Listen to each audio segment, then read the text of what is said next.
blockade. The message is clear. The Nox event is contained. I repeat, the Nox event is contained. What happened here? What's happening here? It's not contained. I had to find what I needed to survive and fight. But there were too many. And this is how I died. The next time, I was smarter. I moved between the shadows, between the infected. But I wasn't smart enough. And this is how I died. I knew I had to leave this place. I found an empty farmhouse, a place where they'd never find me. I prepped, built defenses. I farmed, I fished, and found a generator to keep me warm through winter. But it needed fuel. There was a gas station back out on the road. I took the car and risked the noise it made. But I would never make it home. This is Project Zomboid. Survive together. Build. Scavenge. Fight. Die.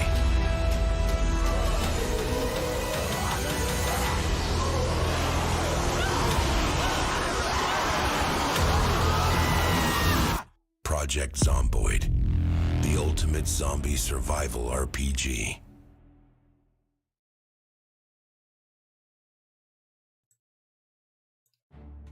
All right, hello and welcome. It is, of course, Thursday night. And that's a night that you know, come rain, come shine, come sleet, come hurricanes, tsunamis, whatever it may be, Gaming Lawyer's going to stream. Because that's what Thursday nights are all about. It's the G-Law way. Right, Brad? And you can take it to the bank, of course. Good evening, Nick. And Brad. And Ethan. the deserves a line of its own. I like the thing you guys got going on here. That's quite the exchange, the greeting exchange. Brings a warm feeling to my heart that is not in any way related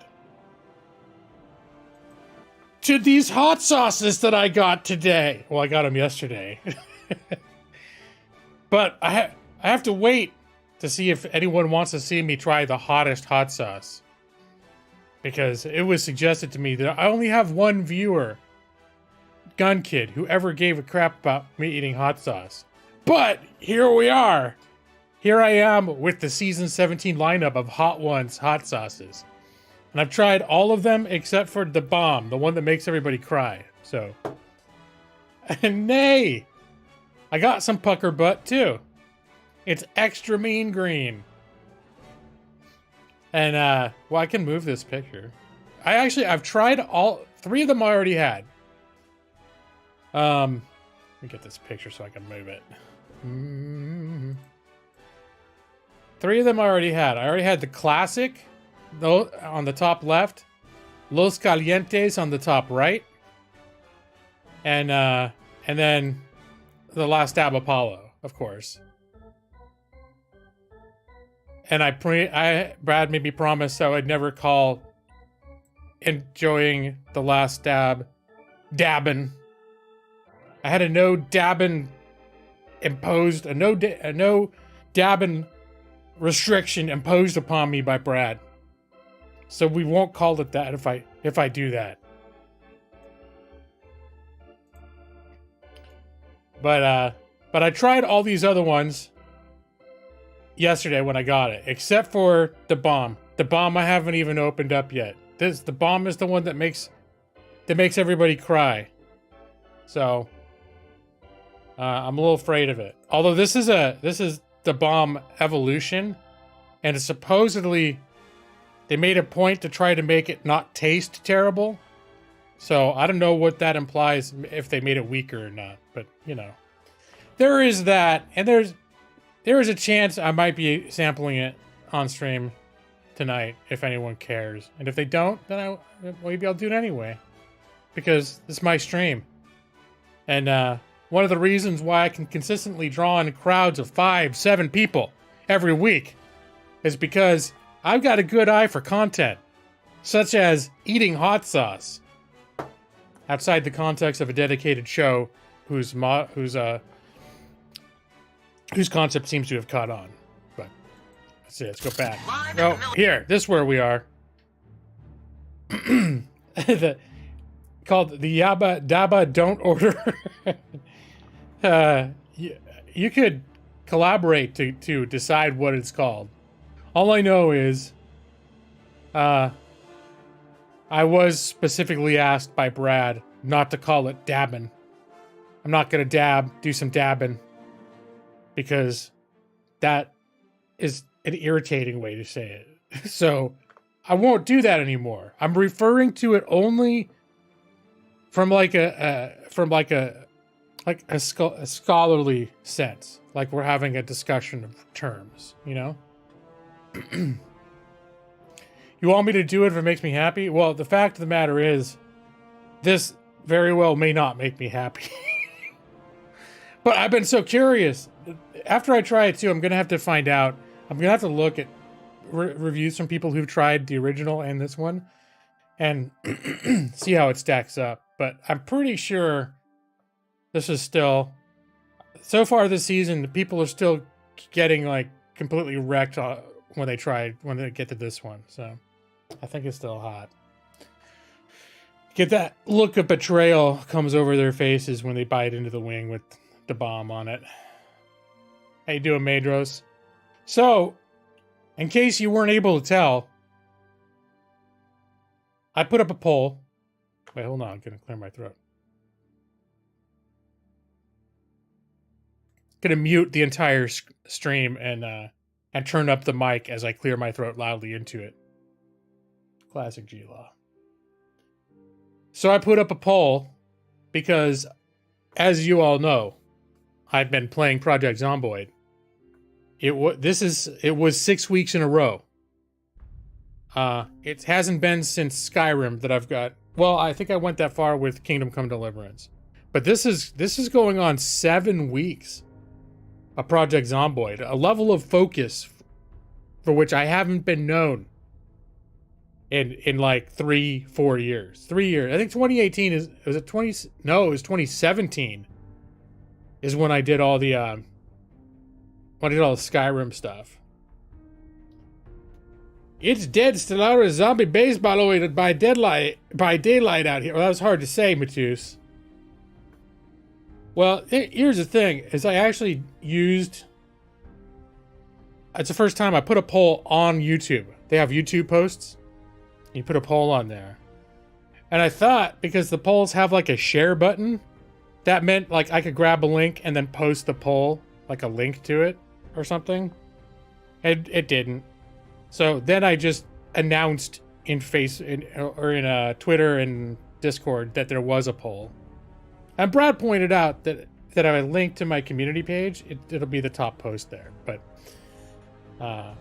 yeah, it wasn't as effective as I was hoping in reaching people who may be interested. So, but the poll was on YouTube. I got 4 votes. It was a dead heat because at first it was just Brad and Madros hanging out in my Discord chat. Brad voted for, well, I'm presuming Brad voted for Stellaris. I assumed that he did, but he never came straight out and said it. And Madros admitted to voting for Project Zomboid just to even things out. But where things landed is 4 votes total, 75% of which were for Project Zomboid. 25% of which were for Stellaris. Well, I figured you would vote. I thought, honestly, Nick, I thought one of the 3 votes for Project Zomboid was from you. Yeah, that's the other thing is, unlike Twitter polls, in this poll apparently I can't close. It's just going to stay open. It's just going to stay open forever. So years from now, people can continue to vote on what I should have streamed tonight. And maybe I'll learn in retrospect that the future people are very disappointed or would have been. I'm actually not even sure what tense to put it in this context. But this poll 10 years from now, 20 years from now, will be showing that what people wanted to see tonight in the future.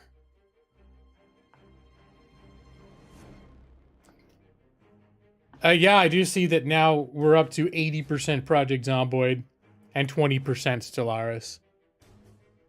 So I seemed with good evidence that Brad would for Stellaris. Well, because Brad, you still occasionally have even recently brought up Stellaris in my chats as something you wish I would play, especially when I'm playing something else that you don't like watching. I've noticed you repeatedly bring up, not like every week or anything, but I know I pay attention to these things. I see Brad.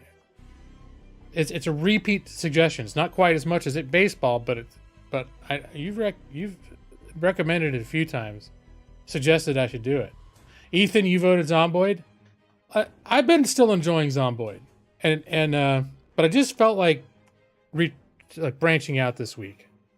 So it was actually a long journey that got me to playing Stellaris. I just randomly one night picked up let's see, what is that game again? I showed it to you guys. Dead Cells. Because I have it on Steam. I think it's Steam now. No, I bought it though. I have it on Epic and I got like the complete edition. So I have a new game. And I'm doing Project Zomboid, but I felt like I want to do something different, but I don't want to like dive into a whole new game. But I want to do something that's a little more lively. So I started playing Dead Cells. And I was kind of enjoying it, but then I was like, well, I kind of feel like doing like a platformer game that's been handcrafted, not procedurally generated, that you can finish. And so I looked through the library of ones that I owned and never played, and then I was like, oh, Ori and the Blind Forest. That's supposed to be really good. So I actually played it for several hours, but then, my coordination is not great. And that game's got a lot of like very tricky jumping puzzles. So I got super rage quitty and decided I want something super slow, maybe turn-based, that will not test my reflexes at all.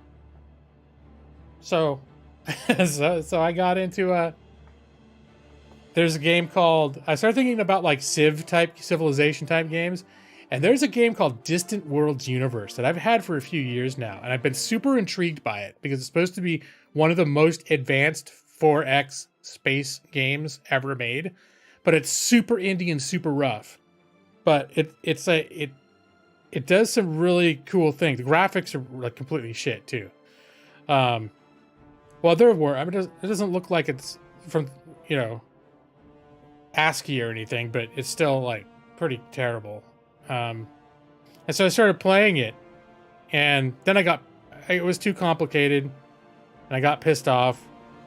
And then I decided, I think what I really want to be playing is Stellaris. It's the same type of game, but it's super polished, a lot more streamlined than maybe someday I'll go back to Distant Worlds Universe. But that was the journey that took me back to Stellaris. And so for the past couple evenings, that's what I've been playing, is just more Stellaris again. And I've found I've been enjoying it quite a bit, but it is super chill. Which I think is why I'm enjoying it. Because, I'm also, like, work is stressful. Work's not terrible, but it's like stressful. And, all that jazz. Brad, you're a Stellaris liker, and Ethan, you like it too, but you're feeling zombies. Surprisingly, Project Zomboid feels like it's been working on stream. I'm trying to think did I ever stream it before this run? Because I know I've played it in the past. I can't remember if I had ever streamed it before. I'm trying to think. It could have been a long time since I'd even really played it, because I've had Project Zomboid since before I was a streamer. It's been out since 2013.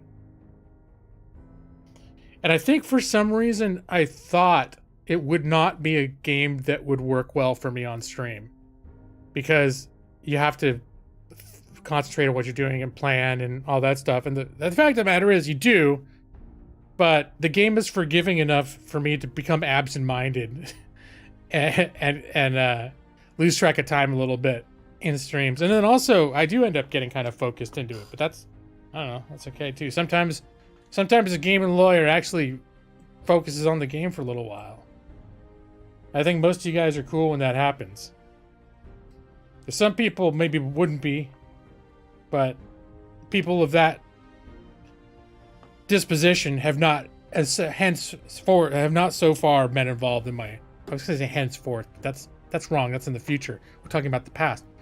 They have not been involved in my Project Zomboid stream to get upset that I'm too focused on fighting off a horde of zombies to acknowledge whatever tremendous news that they have, such as lizard catching by siblings or other such things.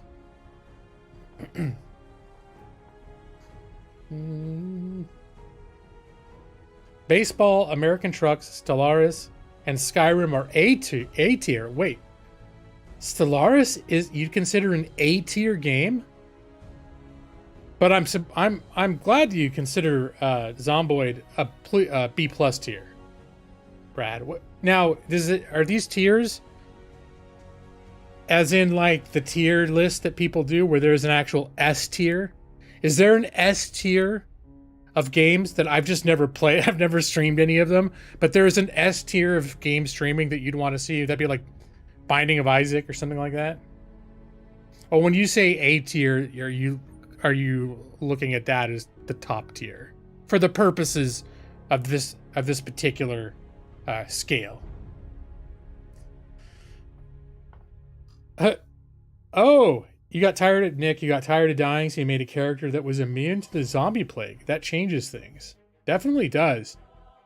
Like it's really. Well, let's see. How often do I? No, I was gonna say, how often do I actually die of the zombie plague?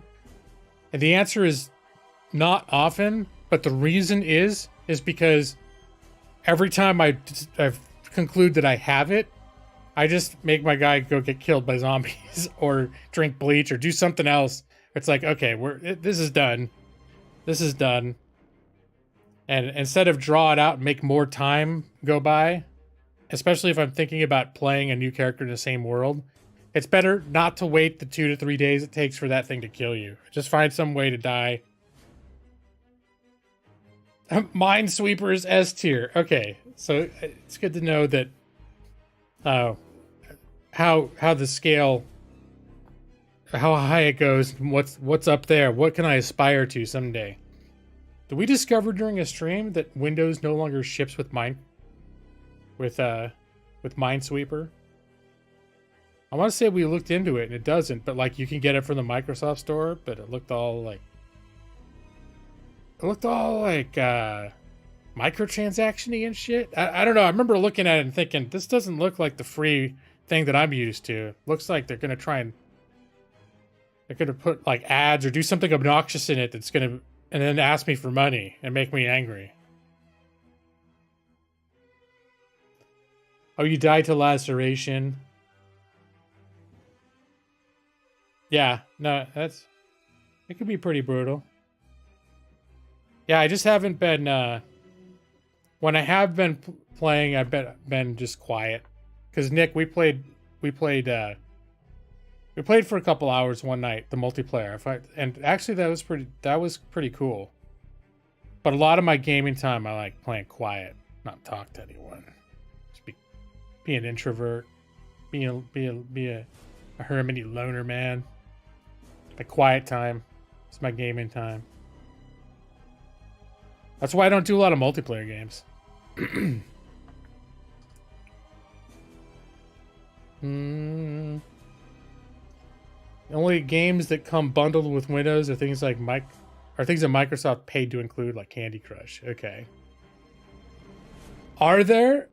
Are there microtransactions in Minesweeper? Yeah, back in the olden days, it just came for free. I know. I'm trying to think of the last time it was free. The last time I specifically remember playing Minesweeper, was it Windows XP? I jumped Windows. I went from 98 to XP. My first PC was a Windows 98 PC. Before that, I was no PC. We had like a family computer and it was a Macintosh. We had an Apple IIc when I was really young in the 80s. But I was not like a computer like, super gamer. Although in the 80s, I was playing the Ultima series. I did get pretty like stupidly on the old Apple IIc. Got into the Ultima series. It was my first CRPGs that I ever played, and I thought they were amazing. Wait, when did I say I didn't like? Oh, because I didn't play. Well, I was trying to be nice, Nick, but you read between the lines, and you figured out that what I meant to say, what I was really saying, is that I wish I could play Project Zomboid with somebody who I liked, but only Nick is Nick's the only one who is willing to play with me. So I'd rather play it by myself.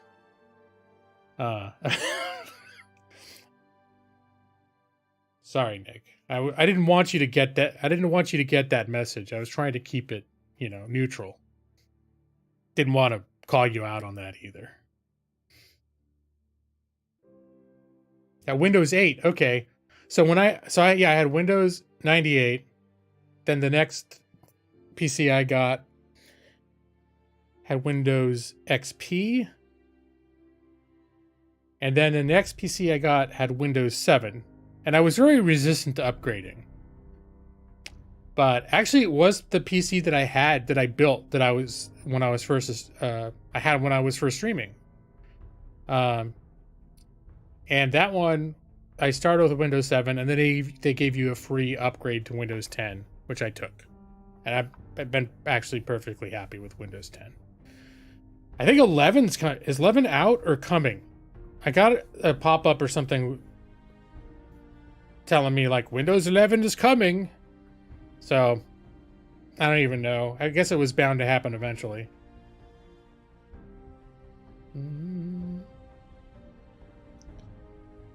Windows game, you don't remember the name. It's bouncing balls, and you had to shrink their area to a certain percent. I don't remember that. I don't remember Ski Free. Also S tier. Would all of these back in the golden age be S tier? Would Minesweeper with ads still be S tier, Brad?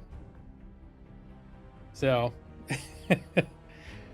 maybe what kind of what just occurred to me? I never came up with a Project Zomboid background video. I've been playing Project Zomboid so much. Have you guys been disappointed that I've had my generic background video playing all these weeks? That's totally unrelated to Project Zomboid. I know you guys come here excited about what kind of background video I'm gonna have.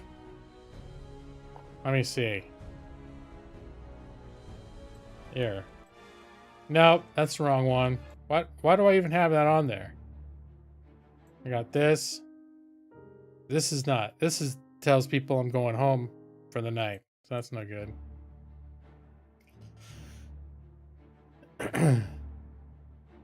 Oh, it has been out for a while.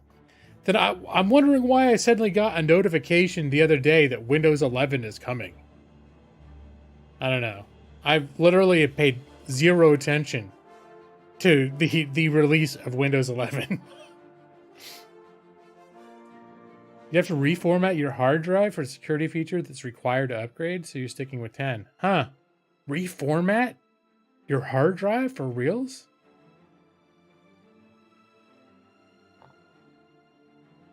Well, you've seen the trailer for Project Zomboid.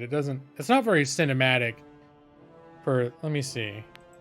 Live at the military blockade, the message is clear. The I Nox guess. event is contained. I repeat. Wait, shut the up. Nox event- I guess this could be a background video. 'Cause that's what most of my background videos are. They're just they're usually edited versions of the trailer set to different background music because I don't want all the whatever weird talky stuff they're doing. And I also edited them so it would totally screw up the background music. But anyway, let's turn this back on and then leave it. Between the Jezebel. Oh, the ads make Minesweeper better. Okay. Cool. Let's see. I wonder if there's a... Do they have a Minesweeper trailer? Oh, that'd be awesome. I doubt it exists, but I'm super curious now. Minesweeper trailer. Huh?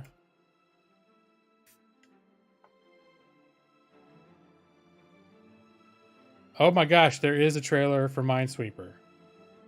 All right, hold on. We got to watch this shit.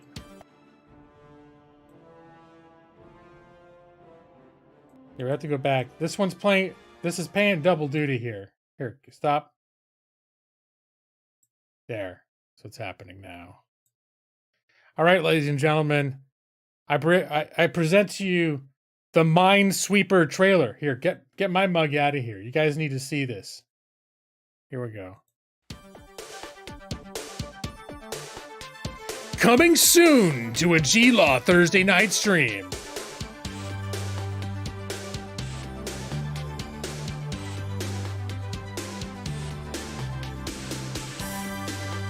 S-tier gameplay, according to critic Brad Pritchard.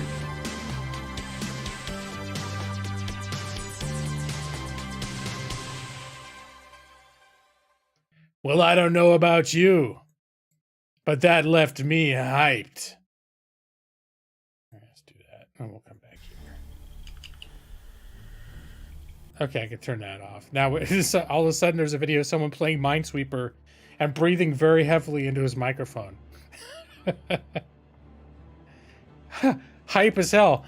That was my own... Now, that was their trailer, but I added the voiceover. I don't know if you noticed. That wasn't part of the original video.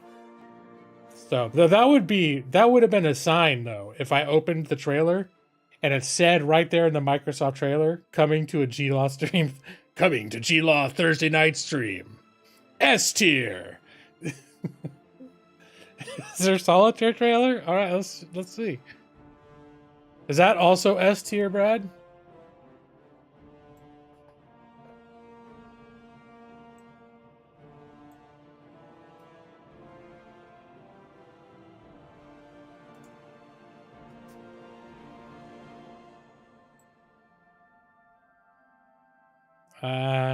No.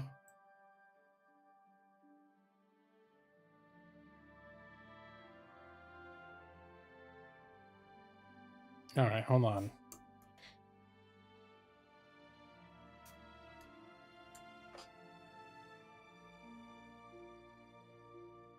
Well, I'll be damned. All right, hold on now. Oh, Brad, get ready. There's more S tier content incoming. Let's get rid of the hot ones. Coming soon to a G-Law Thursday night stream.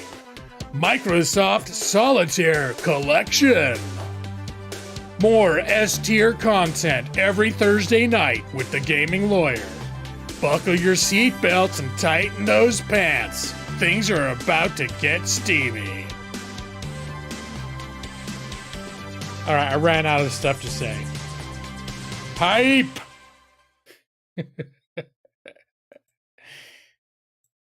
All right, get back.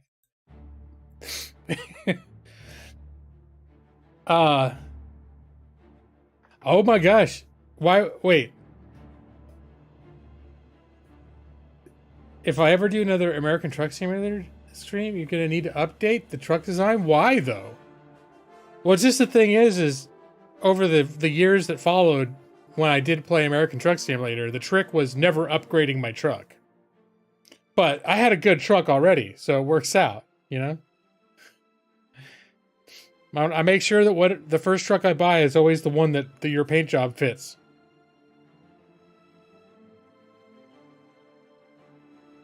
Ooh, Mahjong. Do I need to look for Mahjong now too? Is that a Microsoft?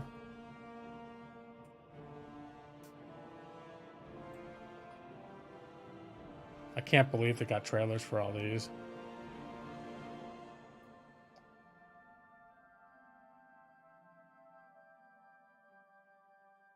All right, hold on.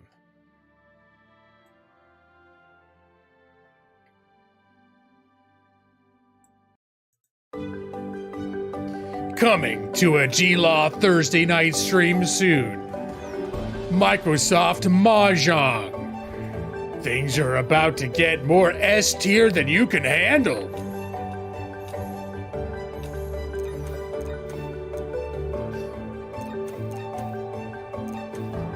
Yeah, this is very peaceful though. Relax on a peaceful journey. Mahjong by Microsoft. Right, there we go.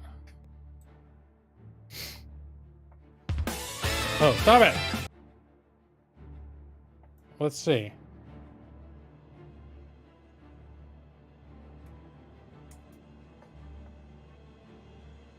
No one, are you sure it was called Jazzball? Oh, hold on.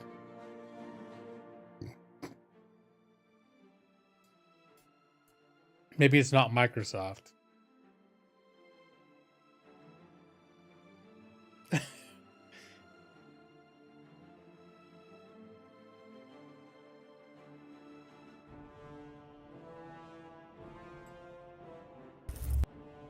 All right. Oh my gosh. This is going to be very exciting for fans of Jazzball. I don't remember ever hearing of it before today. EV23, best Eevee in the internet. Welcome. Welcome, Eevee. How you doing? Welcome to Thursday night stream. Every Thursday night, without fail, it's my steadfast commitment. 6 years, never missed one. 6 years now. Really, really good. But if you want a little sneak peek for what's coming up on the Gaming Lawyer channel, what is the future going to bring? Close your eyes. Wish upon a star. Here it is. Coming soon to the G-Law Thursday night stream. Jazzball Atomic, the reboot of the classic game Jazzball that everybody loves and has heard of before. S+ tier gaming coming to the Gaming Lawyer Thursday night stream.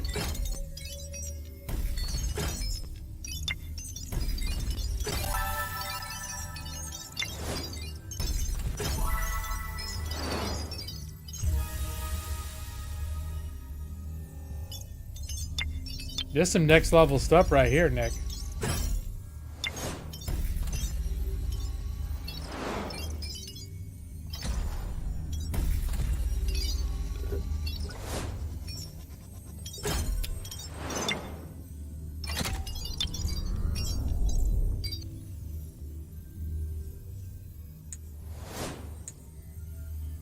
That's pretty exciting.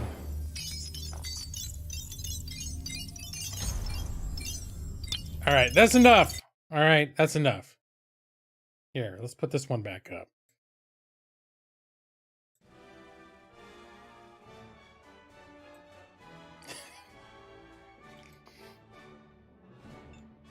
All right.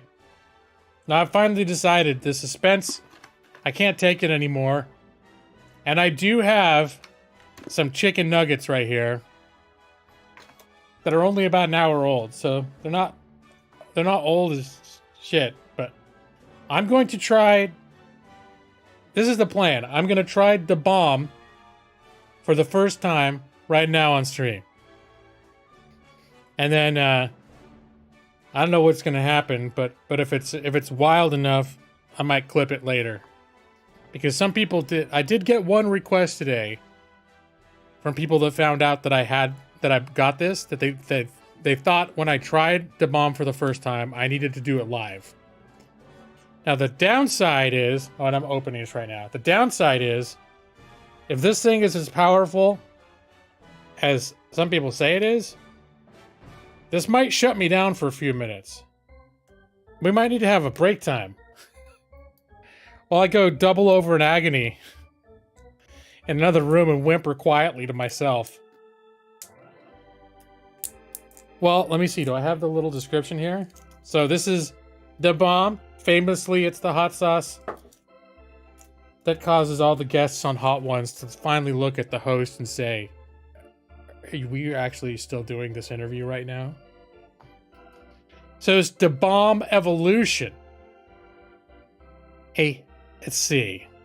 It says that hedonists, we only carry all natural sauces, so we partnered up with the maker of the bomb to bring you the next evolution. Super hot pepper meets delicious spices for a sauce that's powerful and tastes good.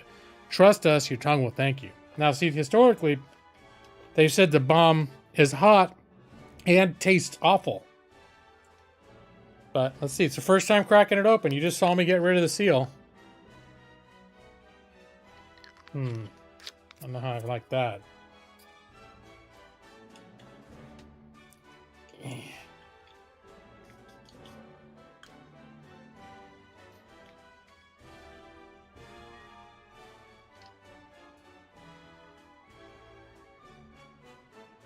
All right. I put what I normally consider a moderate amount of, if I was doing last dab, which is the hottest hot sauce I've had up until now. It's a moderate amount on the top there. You see the red?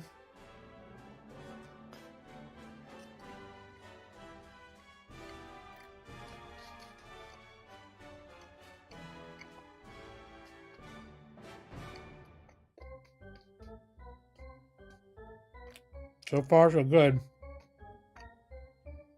It brought a little bit of a Tabasco flavor with it.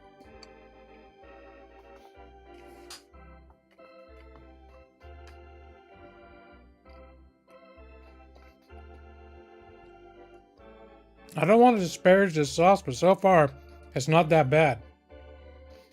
Although it's ramping up. I may have spoken too soon.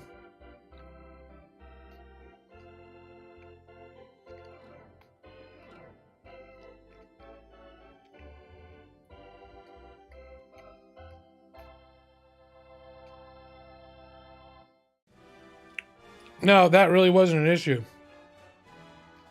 Oh, now I gotta check.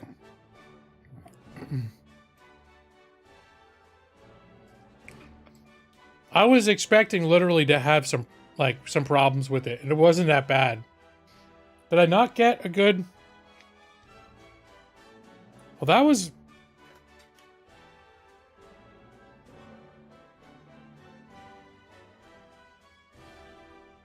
All right, I got a bigger dab this time.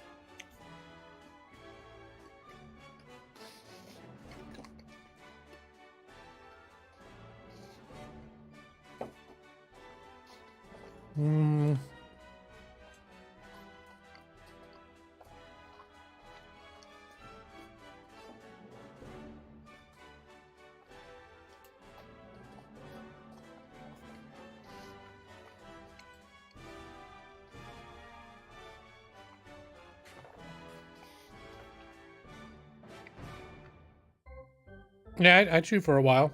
What's wrong with that? I don't want to choke.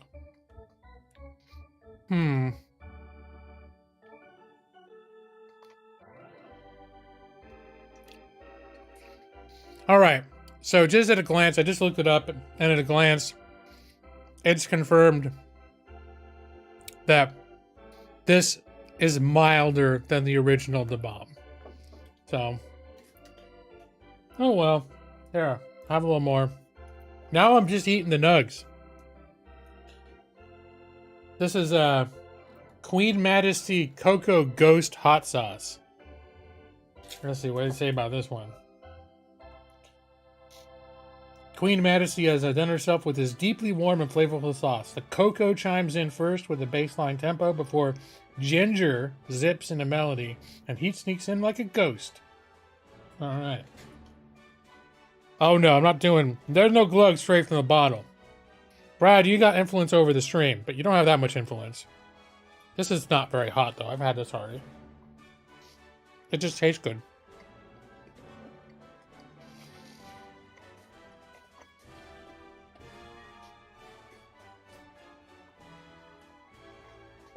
I didn't know. Oh, let me get that one.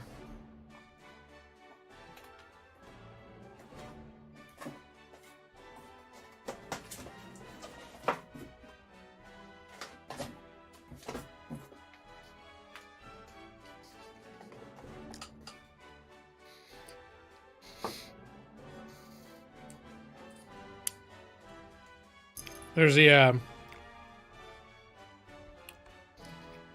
13 Angry Scorpions, Jekyll and Hyde hot sauce. It's like a hot, it's spicy. It's like barbecue. It's barbecue sauce, but it's really hot compared to regular barbecue sauce. Barbecue sauce. My tongue's going a little numb at this point. It's okay.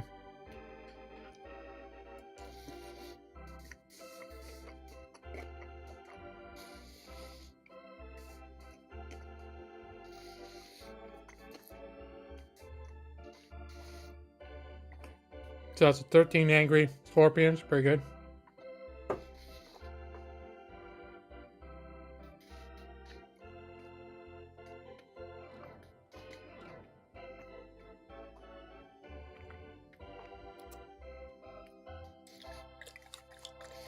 I'll be having the pucker butt now, Brad.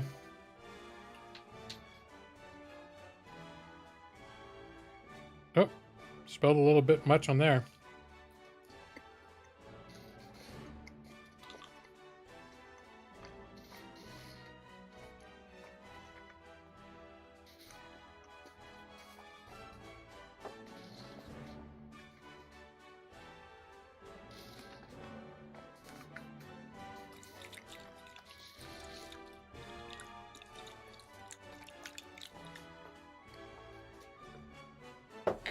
Yeah, the pucker butt. I got quite a bit on there. Supposedly has 700,000 Scovilles. But it's not that hot. All right, I'm going to finish it off with Last Dab Apollo, which actually is supposed to have 2 million Scovilles. Which I believe at this point is currently occupying the throne of hottest hot sauce that I've ever had.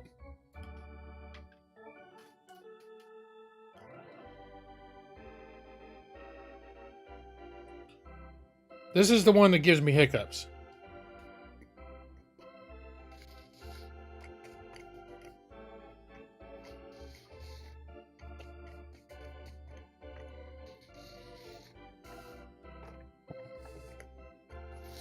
The pucker butt actually is still burning. I don't know if it's a good idea to move on to Apollo.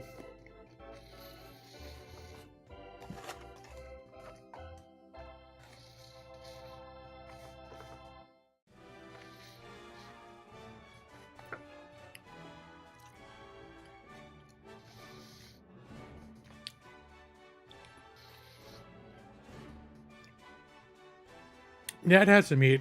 It says, pucker butt. Leave it to the Mad Pepper scientist Smokin' Ed Curry to make this one.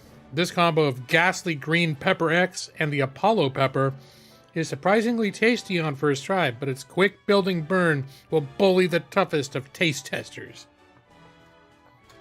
Well, my mouth's a little bit on fire, but there's nothing is blown up. And like, I think, yeah, the bomb is easier to handle than Apollo.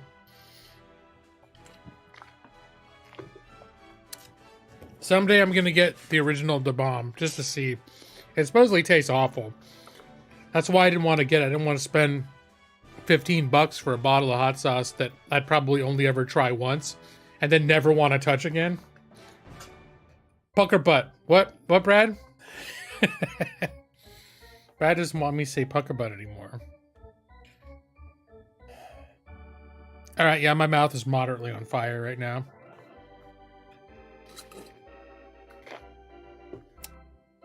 I think it's Either the PB one combined with the Apollo. Those two, that was like a 1-2 punch and mouth hot. All right. Whew. Okay.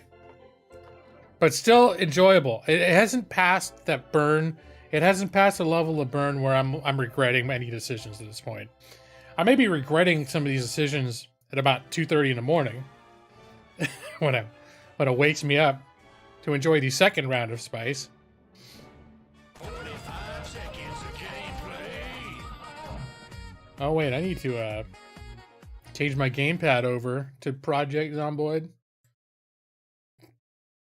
Yeah, it's a little spicy. Bucker putt, does that work better?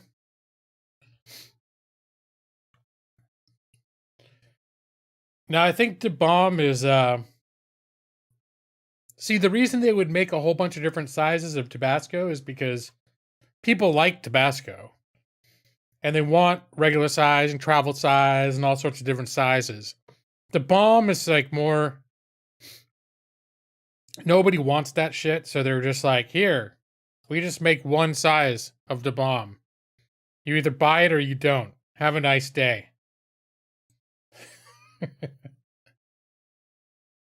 All right, grabbing that. Oh, did I not? I thought I launched the game, but apparently I didn't. Is it Bucker putt doesn't work any? Yeah, it doesn't feel better coming rolling out of my mouth.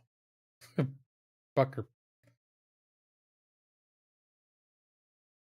Do they hate Tabasco? I guess I'm not. I like Tabasco, all right.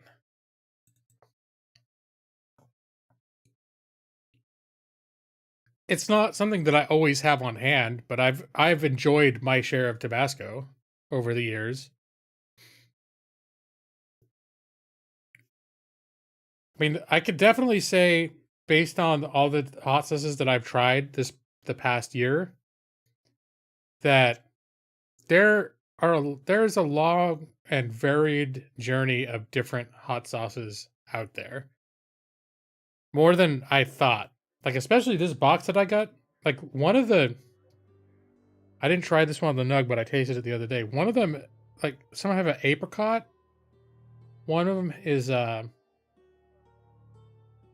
some sort of a melon is one of the base flavors. Like, they do some interesting stuff.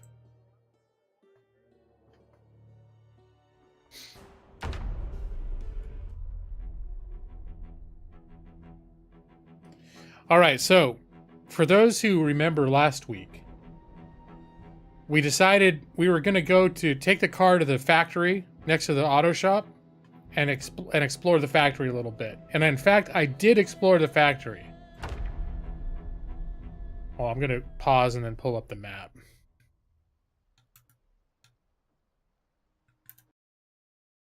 So, it's a big ass map.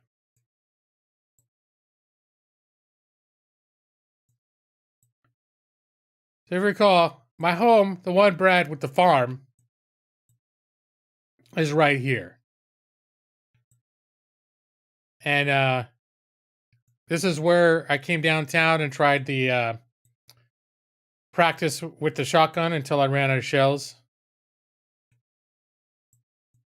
And then I think at the end of the stream, I'd come over here and I was camping out in the garage. I found all the stuff in the garage. I think I went back home and took a bunch of that stuff back home and dropped it off and then came back. And I wanted to look in the factory. And so since the last stream, I actually did go into this factory. I cleared some openings to get in and checked everything out. And it's mostly, there's a lot of random stuff in there.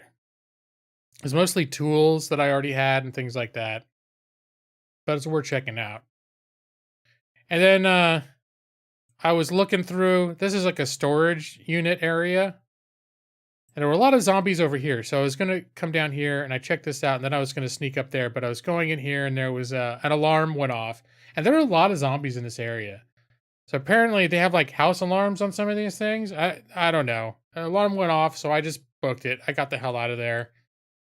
And I just took off and drove and just kept driving. And then I just decided to start exploring and stuff. Looking in there's like an abandoned neighborhood over here. They all had for sale signs, so the people had moved out before we ever got there. And I actually came up and spent the night in this little ghost town. It was my first kind of base where I hung out in the game. Had a night there. I still had food stashed there, so kind of rested up and then just came onto this major highway and just decided to see where it led. And there are a lot of zombies on this highway, it turns out. Like my car's actually kind of wrecked because I kept hitting them. So my car's not wrecked, but it looks like it was pristine before the Jeep I was driving. And now it's looking to kind of beat up. So, but I knew this town was revealed on the map already. So I sort of figured I'll take this highway and I'll probably get there eventually. So, and it's true. That's where I ended up. But this town is, maybe because I was in the other town culling the zombie population since the beginning of the apocalypse, it was getting sort of manageable. They're everywhere in here. And it's not like hordes. It's not like just a sea of zombies or anything. But they're like big clumps of 11, 12 zombies, all over the place. Then there's maybe 4 there, 6 here, 8 here, 12. There's a lot of zombies. So I basically decided I need to find a place that wasn't completely overrun, park my car. What I did is I came down here, I parked my car, and then I gathered a crowd and led them out this way and then looped around until I didn't have a crowd following me anymore and came into, I think, this house. This house I've made. In fact, I should probably put it on the radar. Oh, do I not have a pen on me?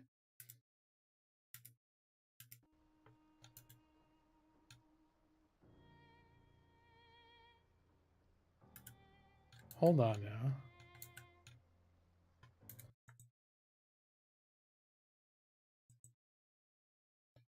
I've got an eraser and a blue pen. Wonder if one of my mods broke.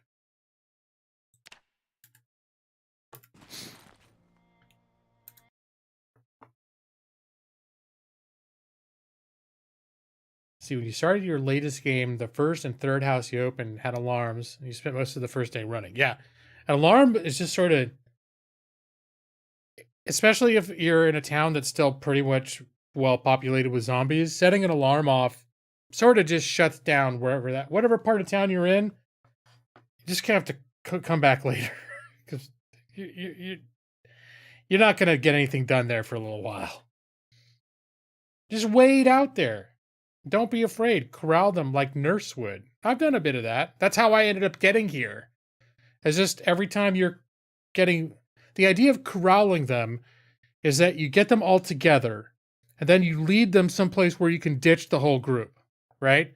But when you're in a town that is too densely... Like there's just... You go around the corner to ditch them and there's another group there. And then so you go through some trees to ditch... to try and get them together and then ditch them. And there's another group and another group. And everywhere you go, there's another group. So whatever maneuver you're trying to do to gather and ditch them, you're just maneuvering yourself into another mini horde.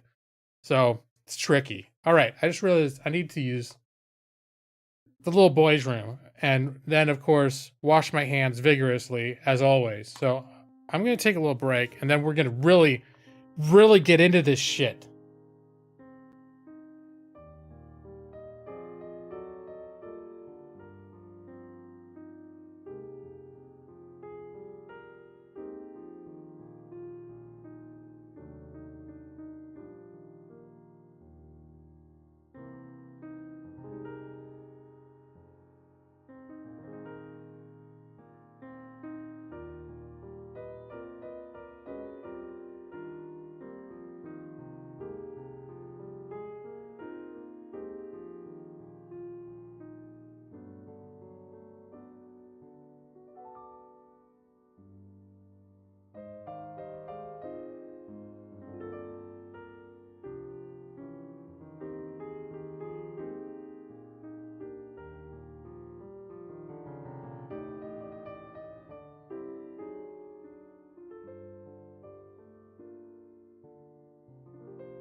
Seconds of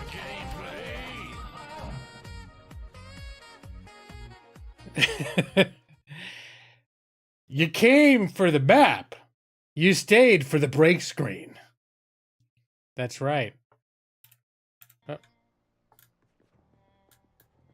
So, let's see. 1430. Doing good. I'm trying to remember what my plan was here. Did I already look through everything? I think right now, my basic plan... I'm gonna grab this. I think that's got some decent guns in there. Oh, how is this comparing to the boots that I'm wearing now? I think my plan is just to get a foothold into this house that I've started cultivating. And, let's see. Military boots? Nah, the military boots are better.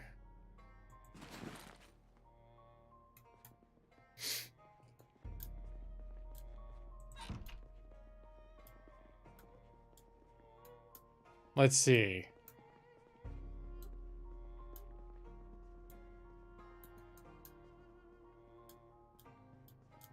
Oh yeah, and for fun, let's see, for fun, there was one zombie I killed that had some extremely sexy undergarments. So, not that I ever get to see them, but I'm wearing a black corset and some black frilly underpants. Because I think before that I wasn't wearing underwear. So, black corset, black frilly underpants. You know, maybe for the after stream. Well, like at late night when it's the adults only. I'll have the Lawrence Hawk Naughty Nighty show.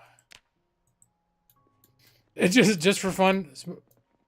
Smoke a pack of smokes. I never actually tried chain smoking before. I don't know if it's bad for you. My skills, let me see. I don't think they're going to look much different than they did last time. Cooking and carpentry still just over 3. Yeah, long blunt still at 3. It seems like, I don't know, once you hit 3, it's slow going. Really, is it mechanics is the one that's kind of been hard to raise? And I need to get mechanics to 2 before I can hotwire cars. And really, I think being able to hotwire cars is what's going to open things up for me. Like open up the game a bit more. Because right now, I have to rely on cars that are A, in good shape, and B, like in good shape enough to drive. And then B, that, you know, I have a key for. And if I don't have a key, if I don't find a key, then it's not an option. And so, like, the vehicle I have was in really good shape, but it's only got 30 storage capacity, and some of the trucks have, like, over 100. And I think having a vehicle with over 100 storage capacity is going to change the game a lot. So, but I just haven't wanted to... I think I'd have to really... I think I'd really have to grind to get that. And so far, I haven't really been wanting to grind. But probably what I'd need to do is just spend maybe several days going around, probably my main town that's somewhat safe to go around in, and just remove things from cars and install them back on. Remove from the car, install it back on. Every time you do that, it like degrades a little bit, those parts. But I think you just do it over and over and over and over and over until your skill goes up. So far I've just sort of been wanting to, you know, just play the game and not grind, and as skills go up as they will. But eventually I might want to grind that up, because it'd be a huge... If you start with a criminal background, you start the game being able to hotwire cars. So some people choose it just for that.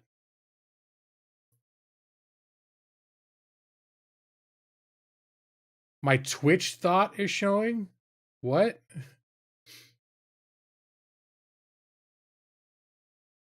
You don't think that in the time frame of this game, the bad health effects of cigarettes are... Yeah, well, I don't think it would, like, Not that I think if you had him smoke a pack of cigarettes, then he would develop a tumor and die. Not that, but I'd be afraid that he would, for example, um, become winded easily, because have like maybe just have irritated lungs and have trouble breathing. And becoming winded easily in this game is bad. It's a bad thing to be someone that becomes winded easily, because it doesn't only apply to if you're trying to run, but that also applies to when you're trying to fight. But I don't know for sure if smoking. I mean, the main reason I don't want to chain smoke is because cigarettes are a finite resource, and my guy's a smoker, and if he runs out, he will progressively enter a higher and higher stress state until he's constantly in a state of panic and almost useless to do anything. So I keep finding more cigarettes, and I like the idea that at least so far I'm smoking them. I've gained more faster than I've been smoking them, but I am afraid just to burn through a bunch of them, figuratively and literally, for no good reason. Could like really fuck my character up if he ran out. Because like I think literally he smokes 1 to 2 a day, and that's all he needs to drive away his smoker related anxiety. That's what keeps him from getting wiggy about cigarettes. But I've just sat down and smoked a month's worth just because I thought it was funny. That'd be bad. He ran out, it'd be like in real life during times when I was poor, and I'd be down to my last couple of cigarettes, and I'd be thinking like, oh man, the other day I was just chain smoking like it didn't even matter, to the point where it didn't even feel good anymore. What a fool I was. You probably died of zombies, not lung cancer. Yeah, definitely. Oh, Twitch. I don't know what thought, THOT. I guess I don't know the term. But is that a thing? Is that a term that relates to people that do that? I think I examined this house completely. Yeah, I'm pretty sure that I did. I think one of the main things I was looking for is food, because I don't have a lot of food in this neighborhood. Oh, okay. I sort of mostly cleared out a safe area here. But literally like like just the two houses next to each other don't have anything on them. If I walked over there, there could be hordes. Actually, there's someone just chilling out. This is the house that I've sort of settled as my own. And I see some rando Nimrod is just chilling out. I'm lucky not to know that term. Well, what can I say? I'm blessed.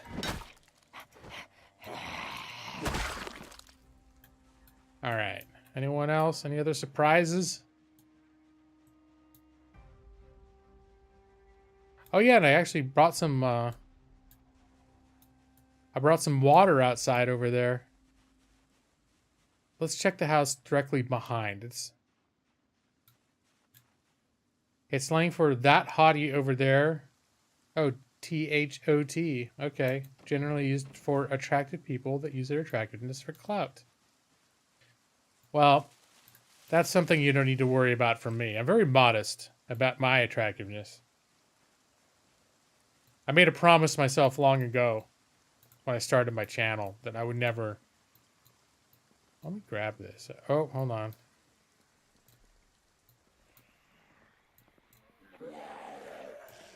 That I would never do that. I'll just finish the sentence. I could have expanded it into more, but ultimately, the point was not worth drawing on.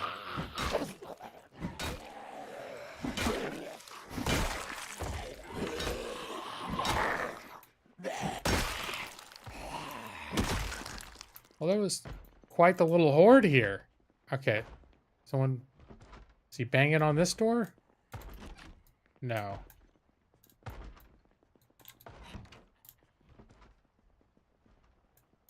I think it's a room upstairs. Mop. Who cares? And hey, what's up, Keith?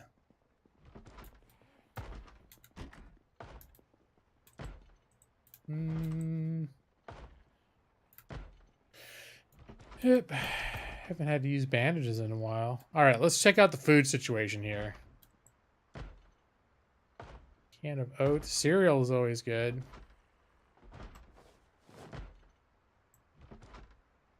Oh, the bowl can go back into my bag. You can carry sofas with you. I think it's heavy enough that you'll have straining injury. Which, again, if the idea of causing your character straining injury sounds like fun. Game's affordable, Brad. Wait, hey, Brad, if I did all the things like that, would this be propelled into the S tier, though? Now I've got to think about that. Now that you've laid out these tiers. Is Project Zomboid, where I'm chain smoking cigarettes and carrying couches around, is that S tier?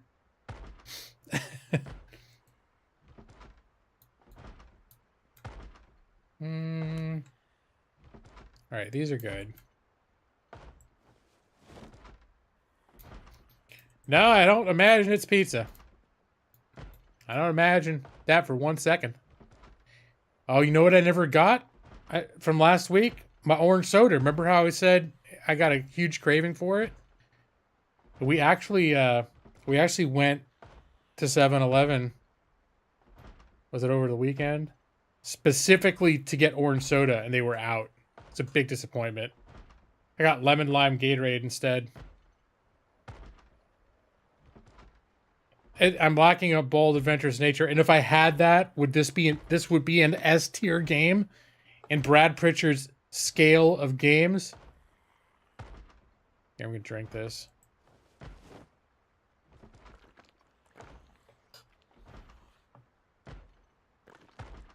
Oh, it's ho, not hot. Hottie. Okay. So thote. Ho.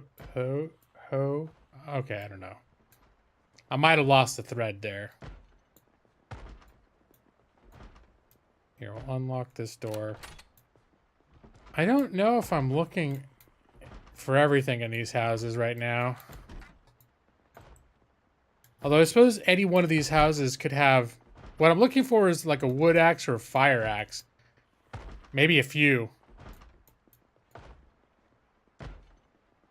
Okay, that dude's behind that door right there.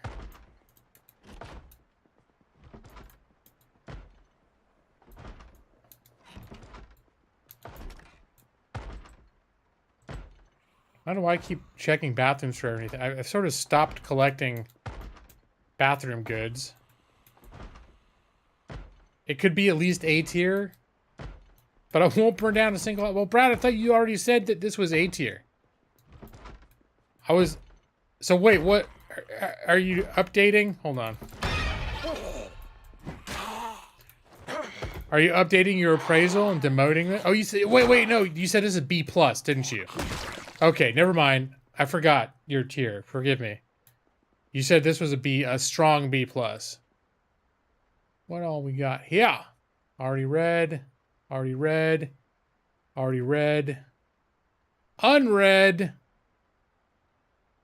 Alright, I'm gonna grab that. Protect yourself. Already read. Okay.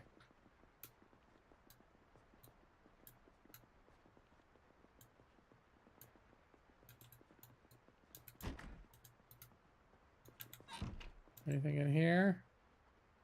Oh, I should grab an umbrella.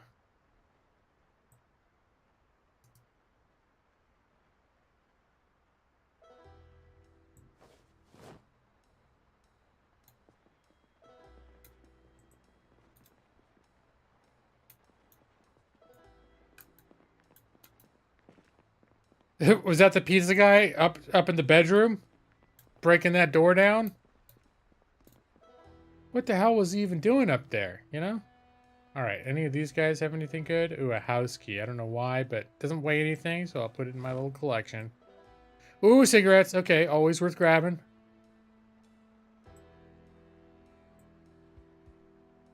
I already have kinky underwear, so we're good. All right. Now I can use the umbrella, huh? Open umbrella. Do. All right, this is the way to do it. Let's see how the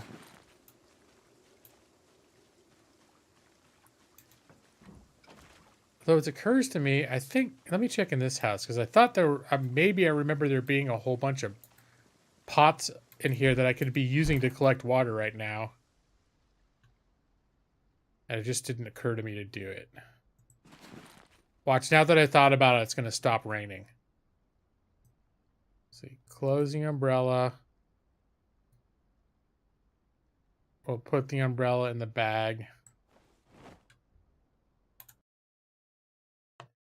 Smoke them immediately. Well, you know what? My guy, he really does want a cigarette, though. He's getting that twitch, that nervous edge that he gets when he needs to smoke. Smoking it right through that welding mask. You know he wants it bad when he can just, like, straight through the mask, just get that smoke. Okay. Let's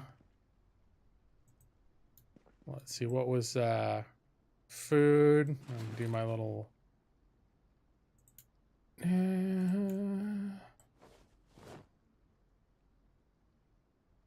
Okay, definitely some stuff.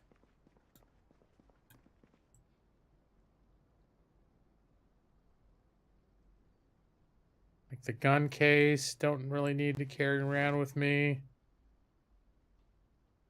Seeds, I don't need to carry around with me. What am I carrying? That's... Oh, okay, it was the gun case. So what am I carrying that's weighing me down so much? Gun case. Let me see. Now that I'm thinking of it, and it's raining, and before I forget and stop thinking about it, here's a bucket. Oh, did I walked away before I finished grabbing it? Stop it. Stop doing that. Grab the bucket.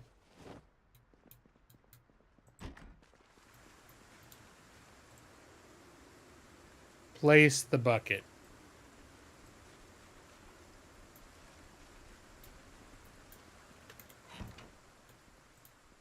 All right. Time to focus.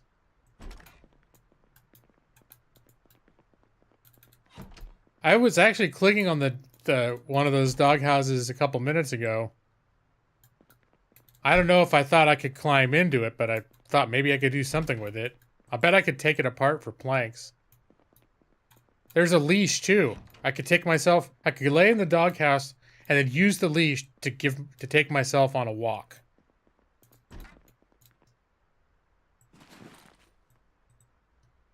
Bucket. Weapon, shoes. I did watch somebody that was doing a tier video on the best melee weapons in this game, and they put the crowbar. I think they put the crowbar in S tier. Like they said, crowbar.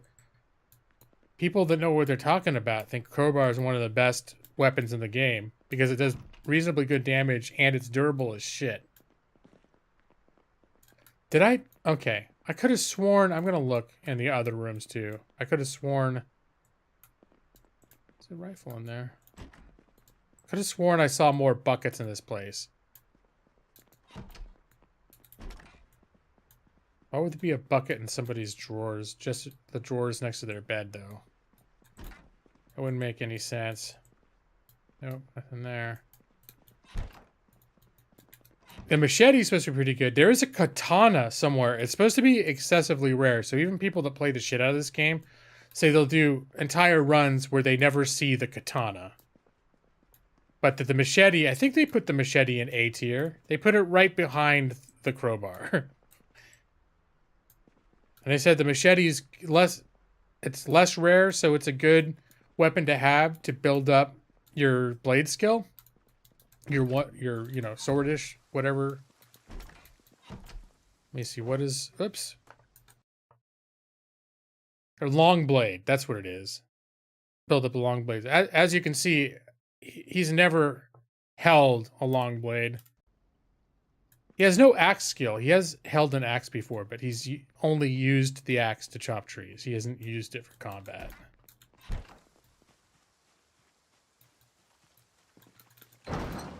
Maybe I found something in here, a bucket or something.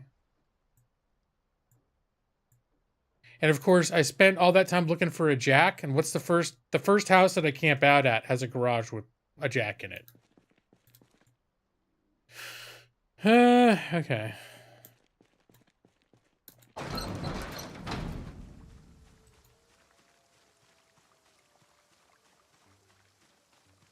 And I think part of my plan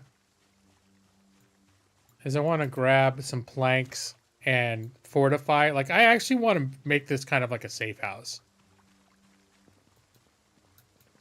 Oh, there's door hinges. Those are rare.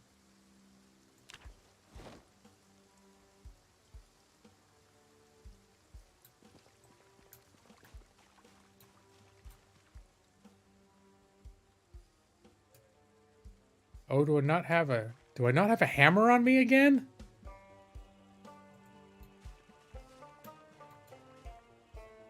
Oh, disassemble. There we go.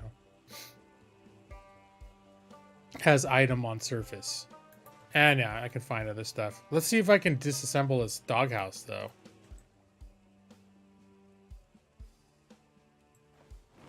Alright. Screw your doghouse. You're not going to let me sleep inside you and get the leash out and give myself a walk, then what good are you? Just occurred to me, this could be making a lot of noise.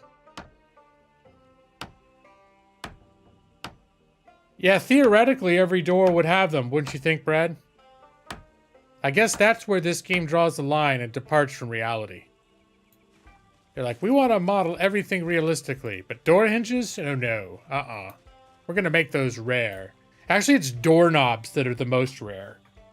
Which, again, any intact door is going to have a doorknob. Maybe it's supposed to represent your amateur skill ruining that shit as you try to disassemble the door. It's like, I didn't know hitting the hinge a whole bunch of times with my hammer would make it unusable.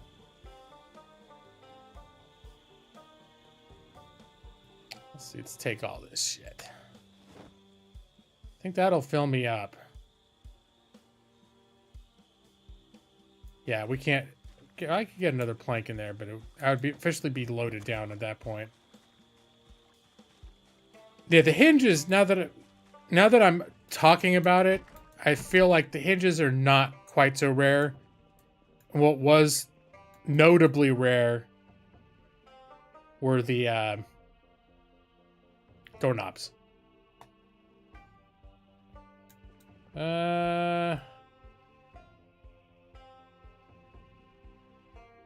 Where's the add barricade? Oh, here it is. Barricade. Oh, I'm starting to get tired. I should consider going to sleep soon.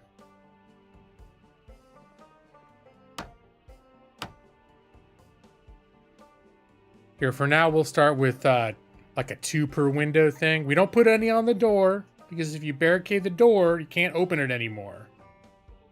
We still want to be able to come and go.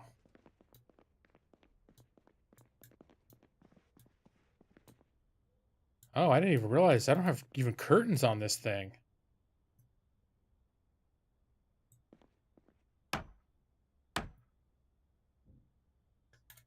Seems like you get infinite planks from all these picket fences. I haven't tried disassembling a fence.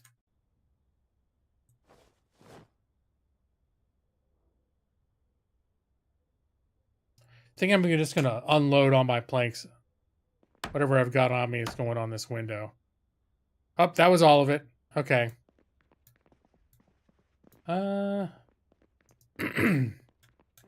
Let's just make sure we haven't attracted any assholes by hammering. No.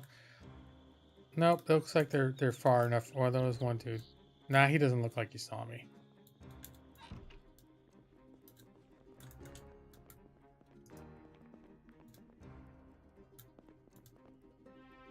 Peckish, drowsy, moist. I'm falling apart. Okay. Here, let's just sleep. I can be moist in bed. I don't know that it matters. You can barricade from either inside or outside. I don't know that it makes it less effective, but I do understand what you're saying. That if you were actually going to try to break open a barricaded thing, and it was nailed from the outside, and you're hitting it, it's well, if you had it on the inside, not only could you get in, you could remove it without breaking it because you're hitting it and just pushing it like the nails out. And Joss, how you doing, man?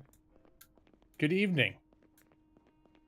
That's another early Thursday for you. All right. Let's test the oh, I need to figure out something to eat. I need to eat. I don't want to go out there hungry. Let's figure out something pathetic to eat.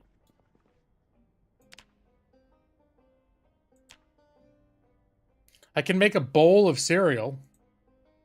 Wait, well, God, why does it say there's milk, though? That's bullshit.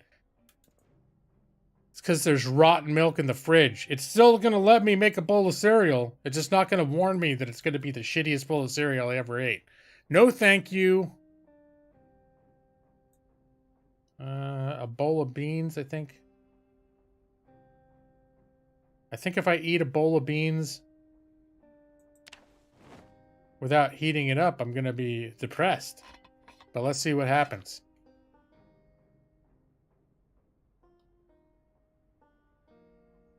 Oh, there's a bucket and I forgot to put it out in the rain. Yeah, it's nutritious and depressing, and I'm gonna eat it. At this point, I could actually put I could make wood scraps and put them. There's a grill outside. I could actually cook stuff on that grill if I were super concerned about it.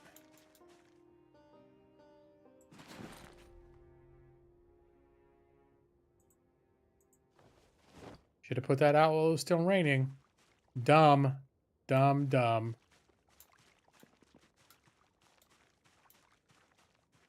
One thing that sucks here is in the other town, I was by a river, so I could, if I started getting really messy looking like this, I could go to the river and clean all my clothes without draining all the water in the sinks. All right, let's see. Can I disassemble? Oh, apparently... Oh, here we go. Disassemble what? Well, it's letting me disassemble something. It just says object. What am I disassembling? Well, we'll see what happens when it's done. You see, like, his hand comes off. It's like, damn it, why didn't you specify what you were disassembling? Nope, it's the fence.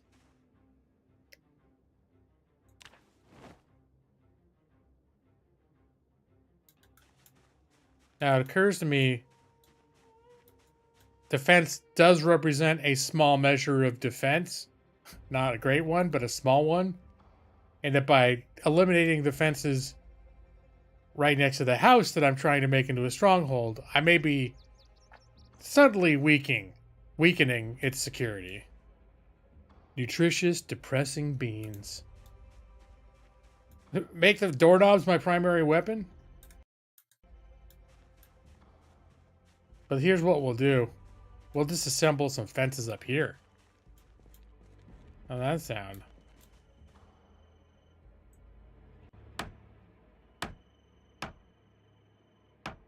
Just piss off all the zombies in the neighborhood.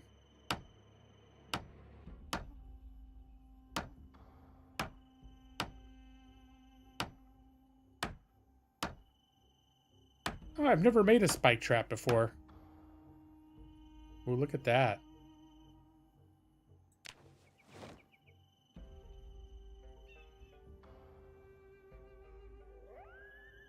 Okay. I think that fulfills my quota of planks without going overweight.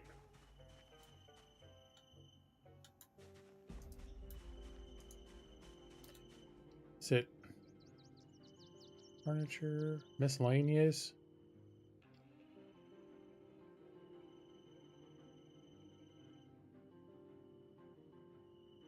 Where do I have spike traps? Survivalist? Spike it. Because I know it comes up in terms of a hunting recipe. That I think I read the thing to give me the hunting recipe.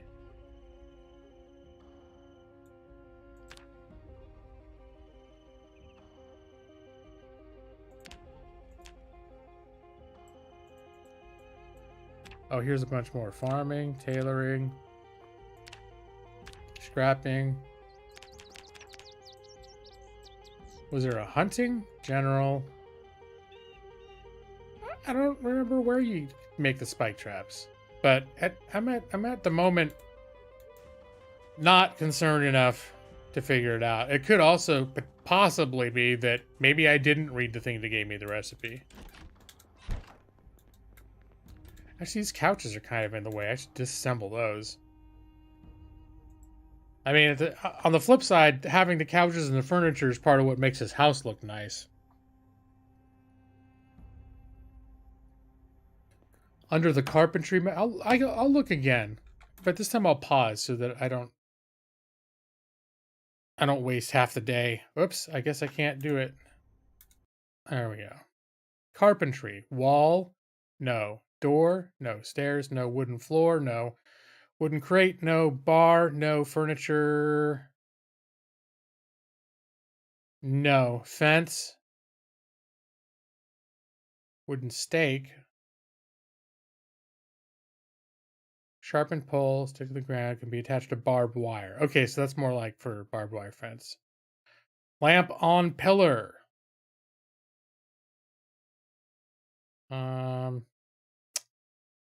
Actually, with all those like flashlights I've collected, that could be a cool thing to make some lamps on pillars.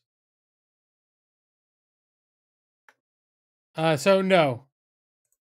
But now that I'm paused, I would expect it to be, if it was hunting traps, I would expect it to be in the survivalist category.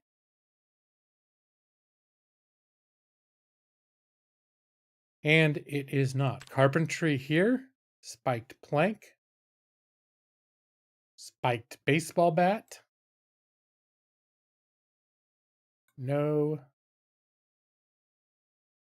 General,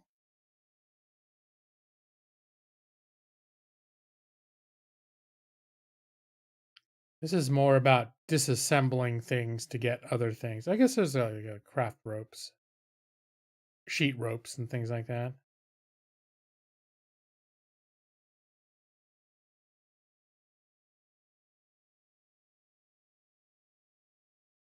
So if I become super interested in making spike traps, I might need to Google it. Metalworking. The reason I'm not going to look at everything is because there's a possibility I don't have the recipe at all. And so the fact that I'm like, let me just look over everything again. Just where it's got to be here somewhere. Well, no, maybe it isn't.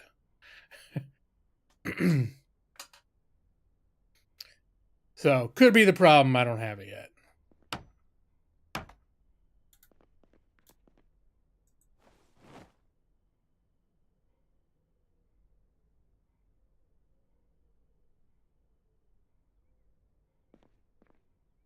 And I think this pretty much, this window and then that window over there. Oh, I'm out of them.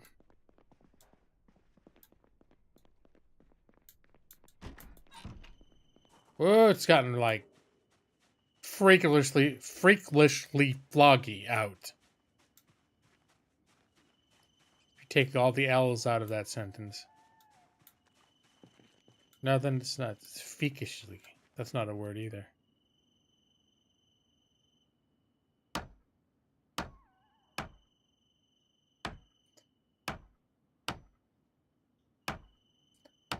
But yeah, all these fences, I should probably keep up the fences.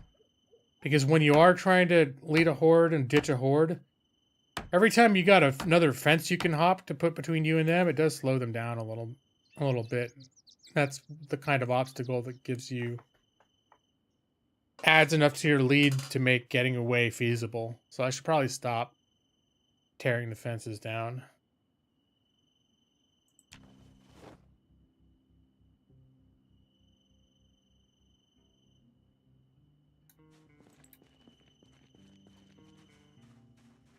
Here, I'll come into this house that I don't give a shit about and start taking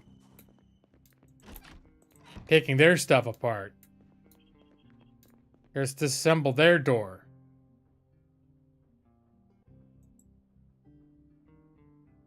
Are you gonna not let me do it for reals?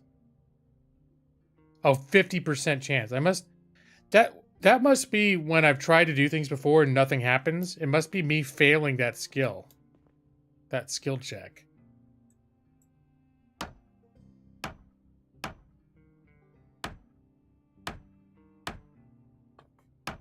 You don't know how we do these survival games? Well, in what sense, Josh? Is it that they're boring? That they make, because a lot of people find all like survival mechanics in general just like, why would you do that? Why would you play a game that forces you to eat? Why would you bother with any of that? I'll grab the scrap wood. I can put the scrap wood in a whatchamahoosit. You know what I'm talking about.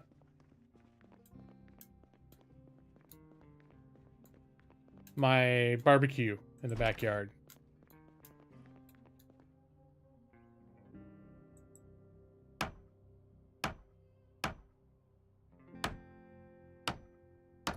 John Carpenter's The Fog.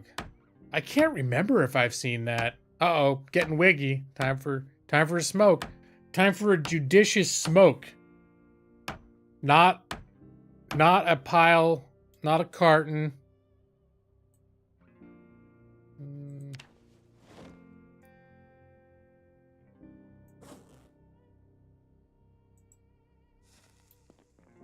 I don't know why I'm stockpiling door parts.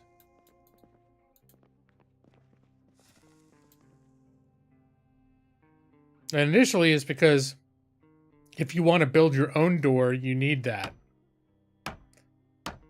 But I haven't even built any of my own stuff, and when I do, I guess, like I didn't find very many doorknobs. I might want to end up building a handful of doors.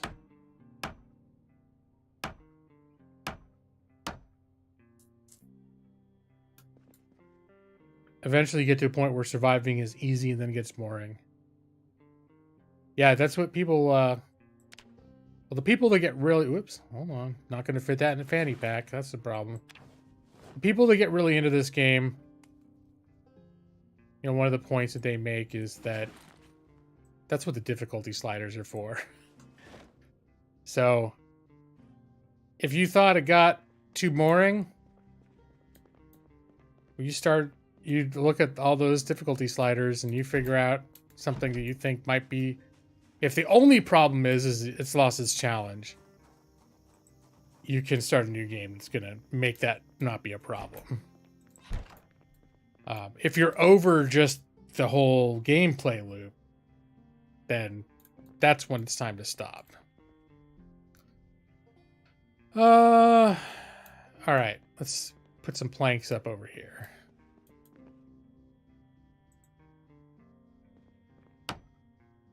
Can I craft a weapon out of a sock and a doorknob? Not that I'm aware of.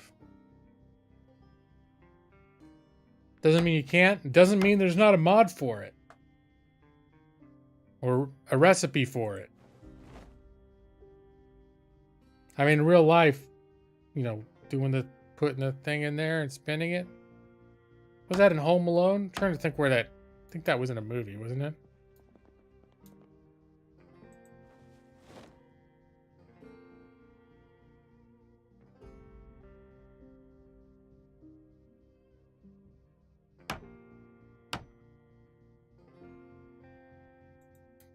All right. What else do I have in here? I feel like I'm still carrying too much shit.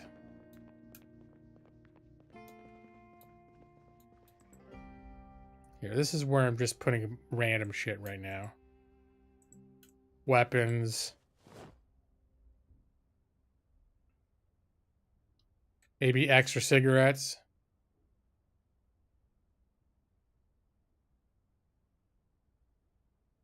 Yeah, propane torch. It's not that heavy. Maybe it's worth holding on to. Scraps. Ooh, the scrap wood. Gonna put the scrap wood in the barbecue.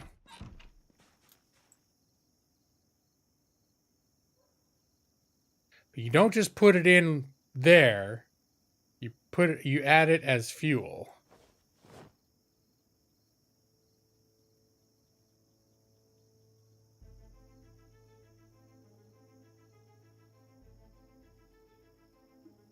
I think I can boil water in this thing. Let me see. The info.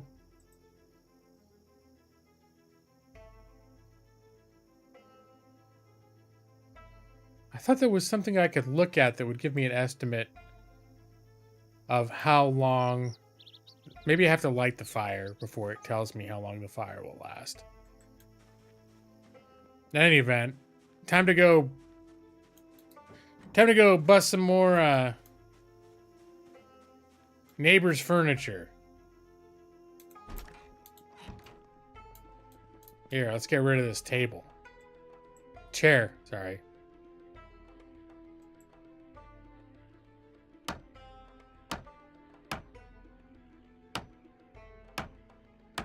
Yeah, soap in a sock. Was that from Full Metal Jacket? I remember some kind of improvised thing like that people will spin up and it actually looked like, oh, that looks like it could mess somebody up.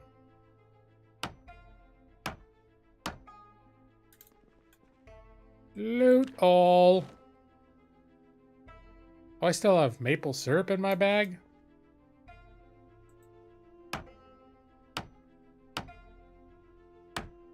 Right. There was, maybe it was in a mod. There was some option so that by default your character could go into like fast motion, but it would automatically end when they finished whatever task they were working on.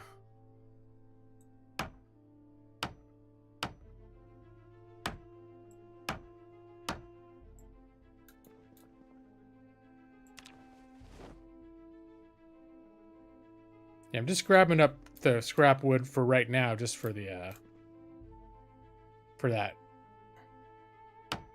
barbecue in my backyard. The soap in the sock, but not only from Full Metal Jacket. Okay, I couldn't remember where it was from, but I know full. All right, machine gun sounds reflecting NPCs that don't actually yet exist in the game. However, the sounds are real things in the game that cause zombie reactions. So hopefully that wasn't too close. That maybe we'll have more of a likelihood to draw zombies away from the area than to the area.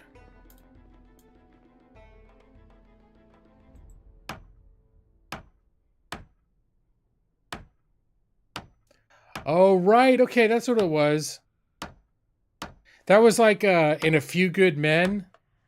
Isn't that what they did to the kid in A Few Good Men that ended up killing him? Is they put a sock in his mouth, and then they were hitting him, taking turns hitting him with those. But for some reason, they shoved the sock far enough in, and he had like a genetic defect, like in his heart or lungs, that it killed him. That's what A Few Good Men was about. I think they did the hitting them with the sock and soap thing in A Few Good Men. They didn't like the guy because he like ratted them out about something to their, I don't know, to their sergeant or something.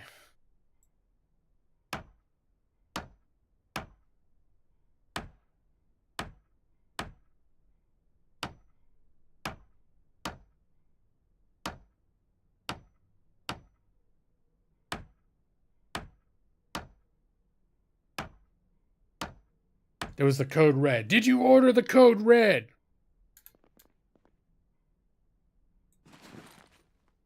All right, so this is going to be a little heavy, but let's put that in there. It's going to be a little heavy. Hopefully I can manage it without it damaging my spine. Heavy load. All right, I think it's not like physically damaging my body to carry this much. Dark Jake the 13th. Newly branded, sophisticated Dark Jake the 13th. We're in the presence of royalty. How you doing, Dark Jake?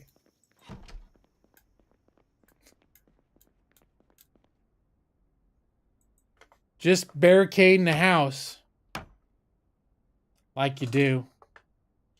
Talons of undead, decaying flesh of justice. Yeah, that's right. All right.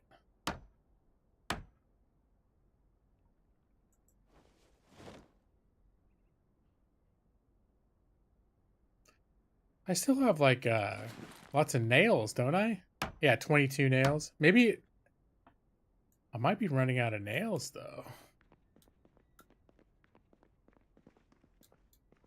And okay, let's put some more up on this thing. No, stop that. Not unbarricade. Don't be a Nimrod. Here we go. Did you order the code red? You're goddamn right I did.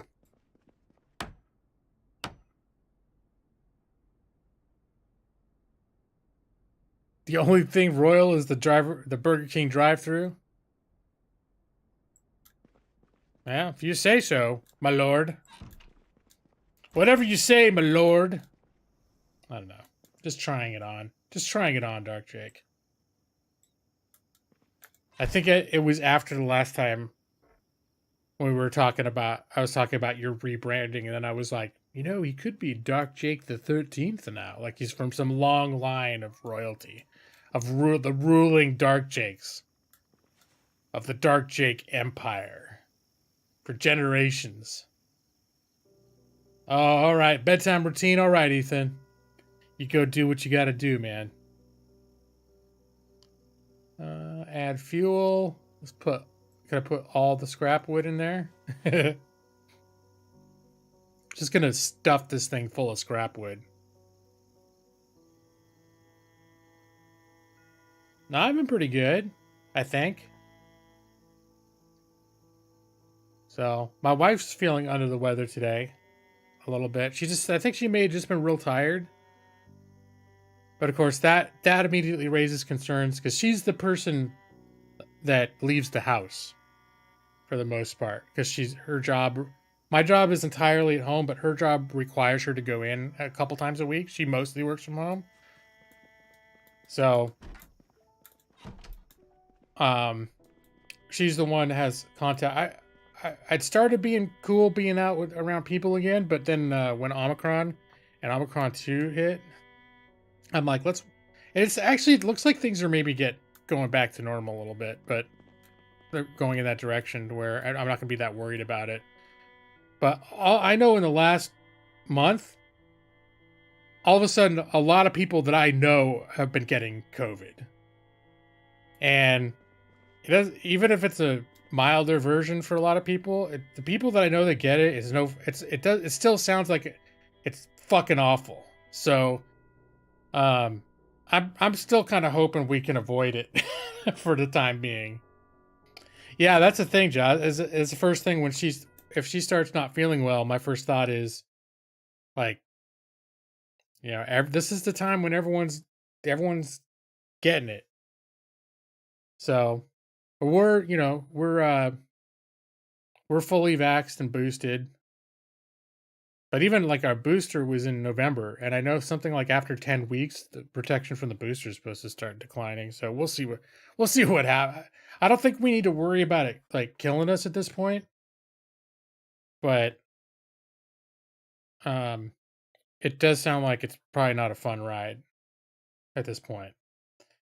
And I'd really prefer not to get it if I can avoid it. But if she's got it, I'm gonna get it. Just a matter of how bad. Ah.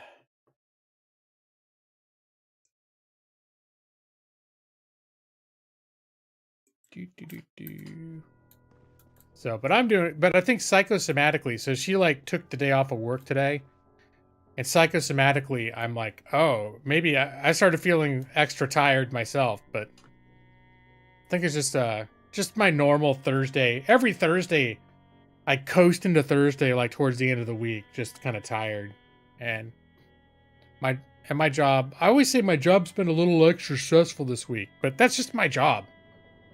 I just come to terms with the fact that for the most part, my job's always a little extra stress. It's just a little extra stressful.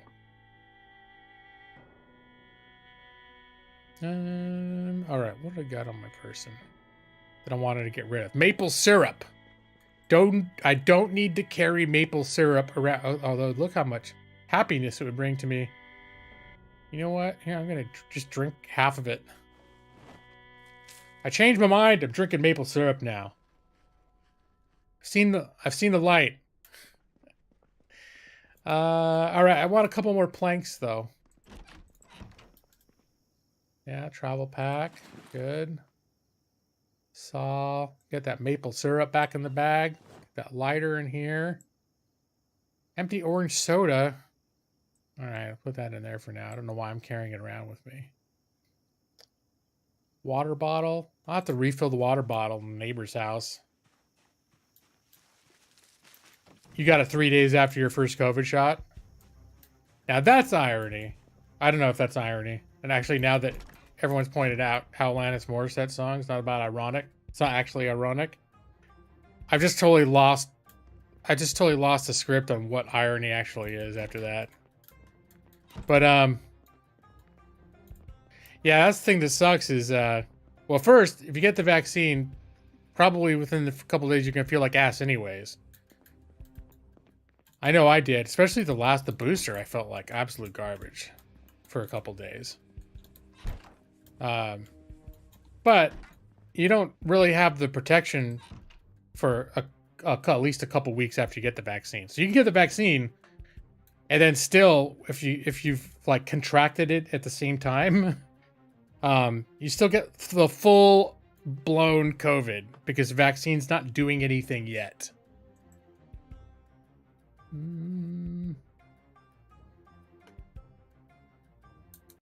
Oh no. Oh, I guess you must have just got tested and found out. Okay. It does seem like the vaccine helps much against Omicron when it comes to infection. It doesn't. Well, anecdotally, what it sounds like though is that people who are vaccinated are still they can still get it because it's highly, highly, highly transmissible. But the people that get it who are vaccinated are like something like 90 times less likely to have serious need to be hospitalized. So that doesn't mean it's going to be a fun ride, but I've had a few really shitty flus in my day that I didn't have to go to the hospital for, but they fucking sucked. So that's where I imagine when they're saying like, oh, you can have a more mild experience. They're just meaning like no ventilator. Not like, whee! And then there are people who are asymptomatic and they barely know they got it. I'd love to be one of those people. Be like, oh, I already had it. I just didn't know it. Whoops. Okay. Yeah. Well, I think it's probably going to be, at this point, it's going to be like the flu. If it just remains in circulation, where like the flu, I usually get the flu like once a year, historically. And it's just something that happened. And COVID may end up being the same way. But after the more time that passes and the more it circulates, even though there's chances for mutations and all that stuff, the more exposure we have to it, the less novel it is, and the less likely it is to, I mean, knock on wood that it doesn't mutate into something horrific, which is, the flu could do the same thing, but it never really does. Some flus are worse than others. But like the flu, when people from the old world first came to the new world, wasn't influenza one of the things that was like wiping out huge swaths of the population in the new world because they'd never been exposed to it before? It was a novel virus for them, so it was extremely deadly. So whatever happens, eventually, if COVID doesn't go away, eventually it's probably going to end up like that. But I don't think we're there yet.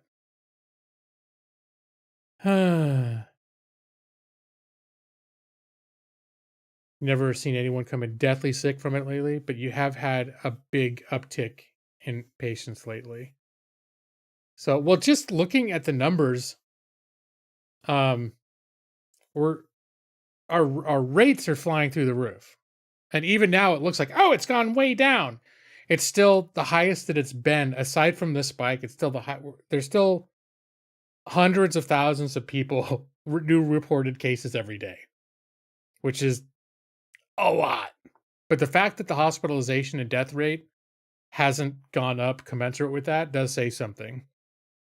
But there are a lot of people still dying right now.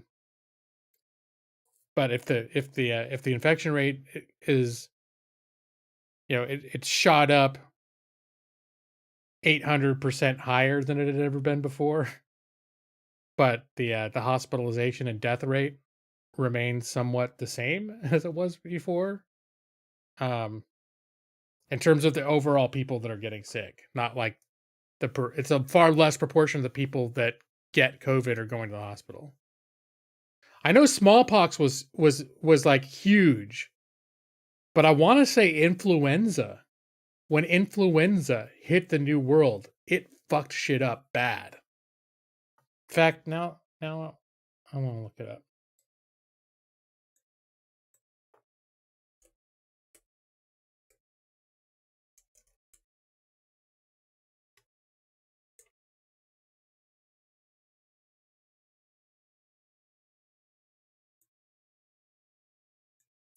Because I might be thinking smallpox. I'm pretty sure smallpox is the one that wiped out like 95% of the population. But now I'm not sure.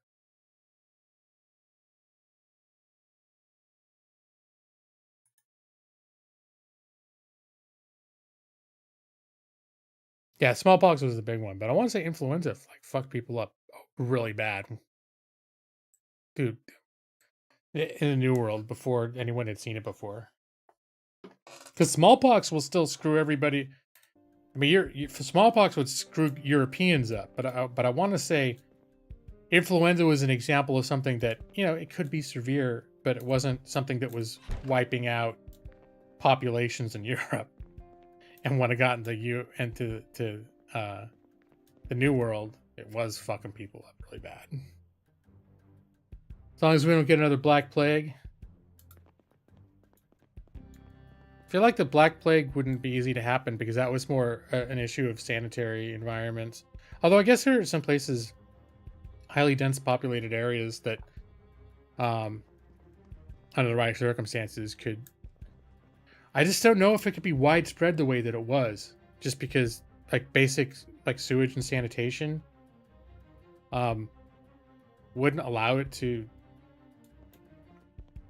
be just... get such a foothold like it did in the Middle Ages.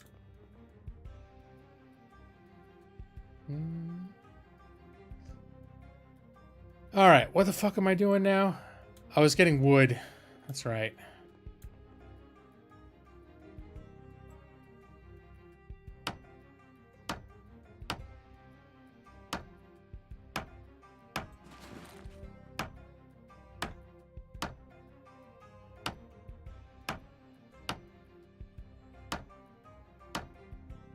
When you have to name a disease death, no one's having a fun time.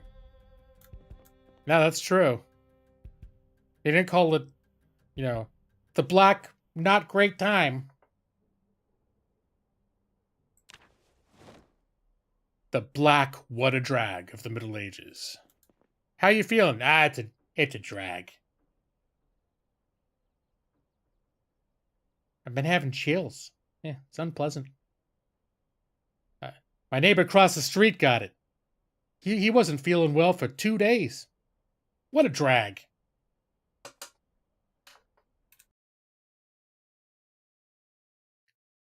Started a few weeks ago in Japan. You remember seeing it on the news?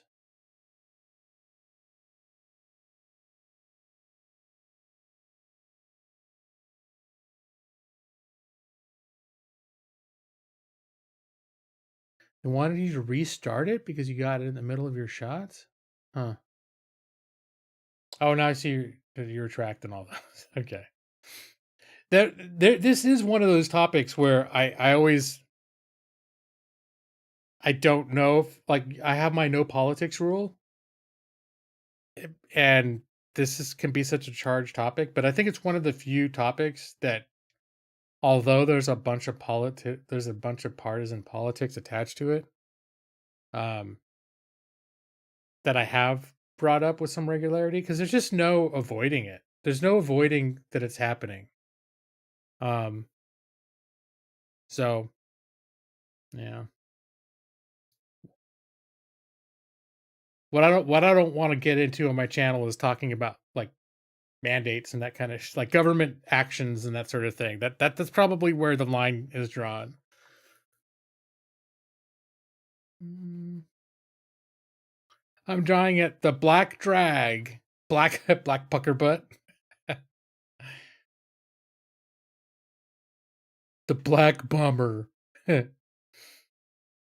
Well, what I can tell you is I tried the bomb on stream earlier tonight, but it's the bomb evolution. Apparently, the bomb evolved into something much more milder than the original form of the bomb.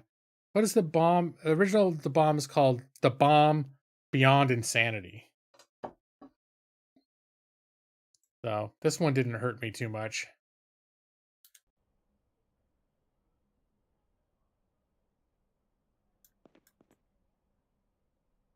Or did I not?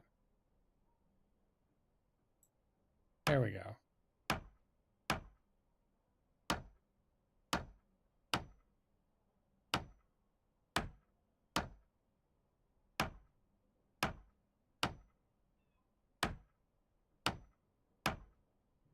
Oh, I need to have a cigarette to calm my nerves. Oh yeah, Joss. Yeah, I got the here, it was a whole thing. Because I didn't have all the hot sauces, but I got the season 17 hot ones lineup. It was delivered yesterday. And I'd actually sampled all of them except for Damam because I was scared of it. So I was going to save it and have it and do it on stream for the first time so I could catch it on video. Let me see if I got this.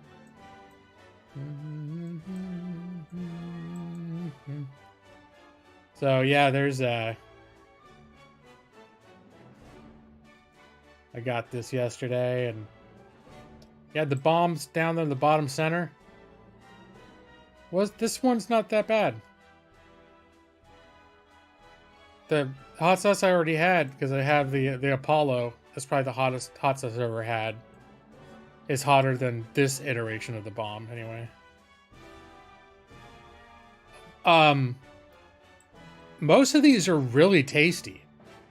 Truth be told, they're not, and most of them aren't that hot. I mean, the Scoville rating keeps going up, but it's funny when I see some of the, like, if you watch Hot Ones and you see some of the guests, and they're at like the second or third one, and they're already like, oh, like it's so. I'm like, is that real? Are there people that are that sensitive? But by the time you get to the end, like, what is it? There was the original, or one of the earlier Last Dabs XXX. I actually like the flavor. It's sort of like almost a curry mustard, but it's got a lot of heat. And I actually have ordered this is my new bottle. I just finished the old one, and so this is the XXX version, and Apollo is the version they've been using. And Apollo has a bit less flavor and is hotter. And Apollo is one where it's like the flavor is not exactly offensive, but it's not great either. But it is a very effective vehicle for heat. But all the other ones that in this list that I tried are packing a lot of flavor. Like they're really good. Which is, makes me happy because I didn't know what to expect. But they all taste different, and they all have very distinct flavors. I was trying to remember the one. There's one that's base is cantaloupe and ginger. Sweet and spicy. There's another one that's red jalapenos, agave, and apricot. That's the Los Calientes. So there's some good stuff. There's cocoa with ginger. There's one that's just like a hot barbecue sauce. Yeah, there's a lot of really good different flavors that come in these. And they're really, until you get to like, and really like the pucker butt is supposed to be super hot, but it is, but it's not like, it tastes really good, and it doesn't like hurt that bad, but it definitely, that one is like from the bomb to and onward is actually hot. Well, yeah, I don't know if your wife would be into most of these, but stuff like as you get further up to the top, like the classic hot sauce, it's just good, and it's relatively mild. What is it? The next one was it the next one that was like a sun-dried tomato?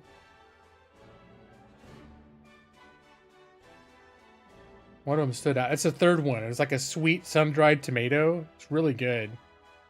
But yeah, there's a lot of good flavors, unique. I don't know that I would say everyone would like all of them, but I took a gamble and got the pack, and the ones that I've tried so far, I've liked all of them. I had the classic before, I had Los Calientes before, and I've had 2 different versions of Last Dab, and I've enjoyed all of them for different reasons.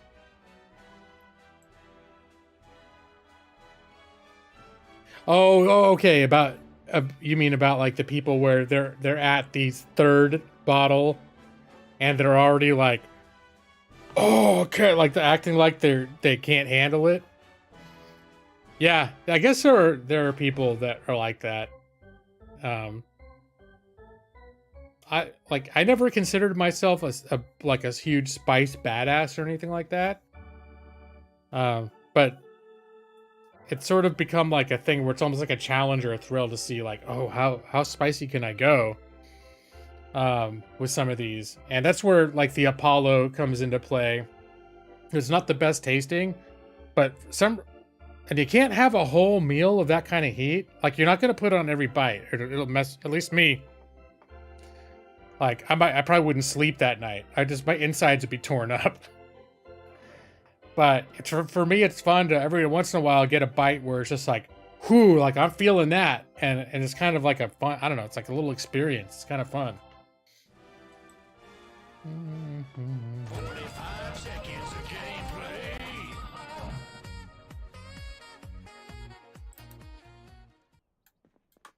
All right, let's grab the scrap wood. Did I have any more planks yet? No, I still need to get some planks. Let's see. We'll get rid of this little doohickey. The orange futon. Oh, I was going to have a cigarette to calm my nerves, too.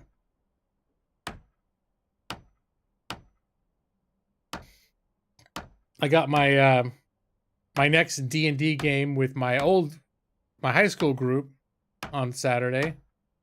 So I'm getting a little D&D fix. Looking forward to our game.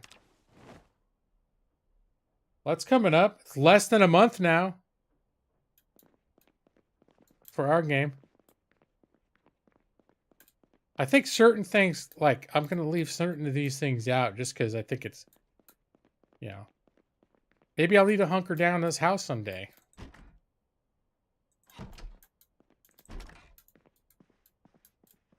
Here, this one. Oh, it has items on the surface. All right, let's get rid of the chair then. I still didn't smoke my cigarette either.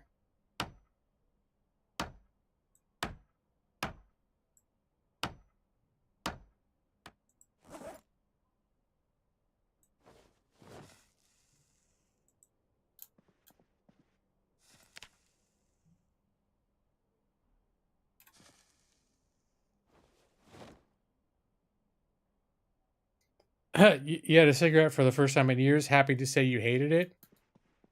Yeah, that's good. Just don't test the theory. That's all I'm gonna say. This time I quit smoking 8 years ago, and I haven't had a single cigarette yet or since. And for me, that's the only thing that worked is just not doing it at all ever. But a couple times that I quit before, I made it I think 2 months one time, and I made it 3 months another time. And I thought I was doing good. Like, I thought I was over it. And then the thought was like, well, now that I know that I don't have to have it, and maybe sometimes I'll still just have one. I'll see how. So I bought a pack and I tried a hit, and it was like, oh, it was awful. But then 10 minutes later, I'm like, well, let's try again. And then, within about 24 hours, I'm like, oh shit, I'm a smoker again. Like, and the idea of quitting seems just as hard as it did 6 months ago.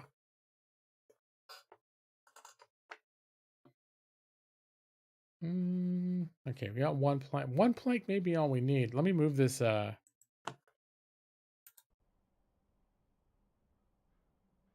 move this object over here. Okay, and then we'll place the object here by the bed.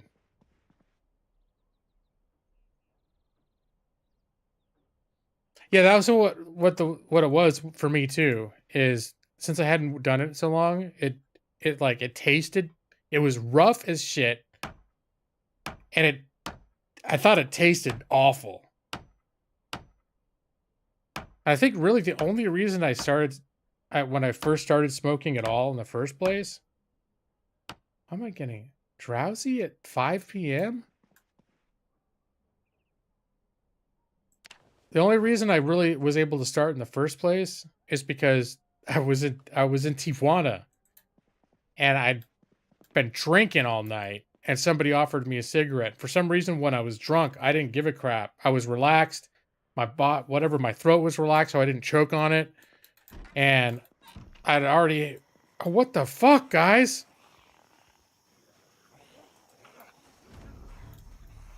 What is going on? Where did these guys come from?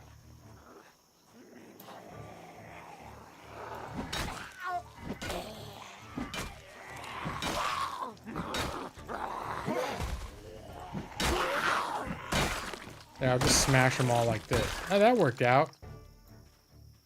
All right. Guys, before you guys fuck my house up.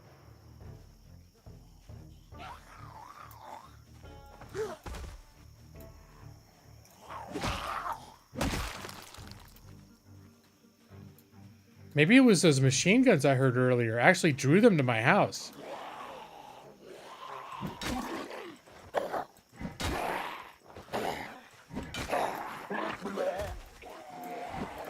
Oh!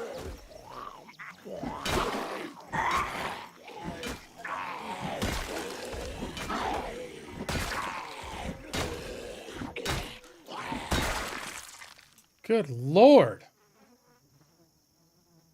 What the hell was all that? All right, well, now I better look around because that could be the tip of the flippin' iceberg. Where did they all come from? They heard I was remodeling and they wanted to lend a hand? Well, yeah, I have been doing a lot of home improvement, so... Shit, then maybe there was a zombie horde just happened to walk by while I was put some boards up or something.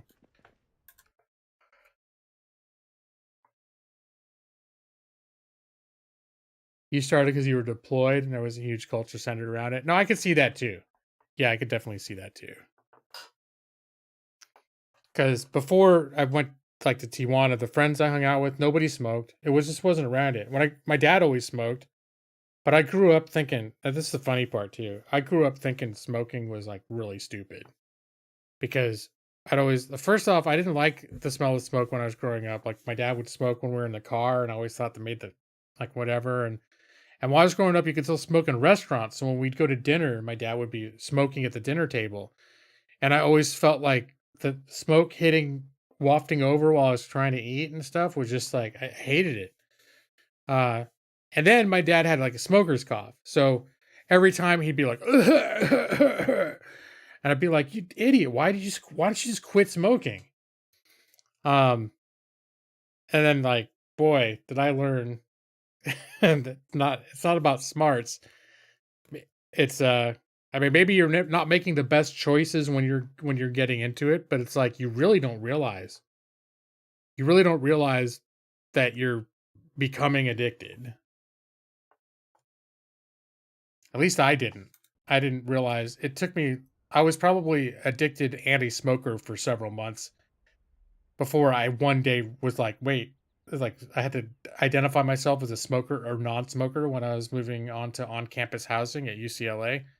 And that's the first time I had to like classify myself, and I was going to say non-smoker, and then I was like, fuck, does that mean I won't be able to smoke?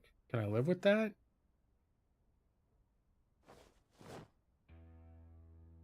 Oh yeah, yeah, they do include well, historically that was always included in like MREs and stuff, wasn't it?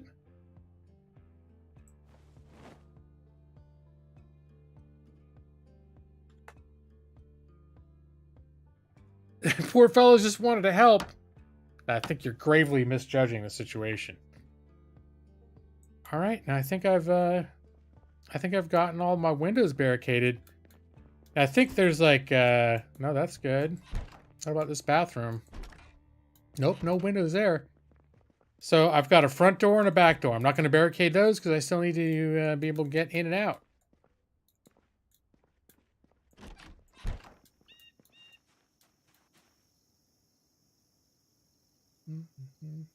I'll put all this. I have about 40 pounds of scrap wood stuffed into this into this barbecue.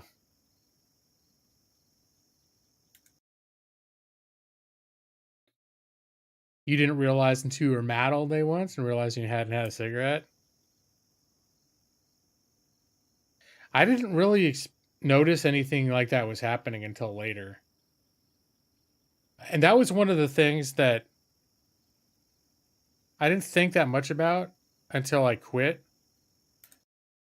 was that how, because I always like, oh, the cigarettes, they like keep me calm, and I'm chill because I smoke, and I never get bored because as long as I have the cigarette, I'm happy or whatever.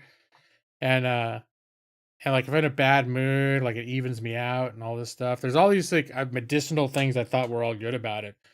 But then it was like when I started realizing the other stuff, like anywhere we would go or anything we would do, a part of my plan had to be, man, if I can't get out and get a cigarette once an hour, there's got to be a place for me to go to have a cigarette.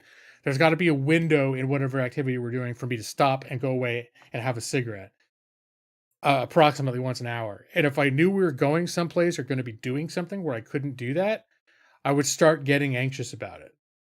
And I never really thought about it. And my wife was like, oh, yeah, you were crazy about that stuff. If we were going anywhere where I wasn't going to be allowed to go outside and smoke once an hour, then I was like, oh, man. There's definitely not MREs now. I would not expect, no. But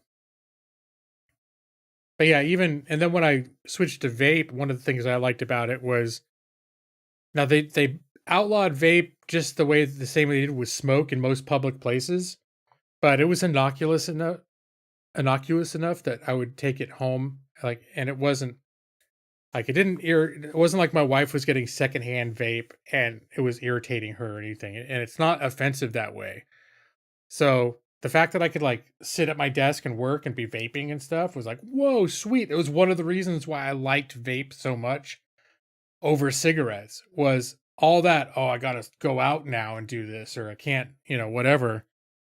But it was still, if we went to someone's house and they were vape suspicious and they didn't want vape being breathed indoors in their house because they were afraid it was going to give them cancer or something, I still had to go outside. And then I would get really irritated that, like, well, it's not really bothering them, and it's not going to harm them if, secondhand vape is very unlikely to harm anybody. All they're going to get is a slight, like, creamy strawberry smell whiff every now and then.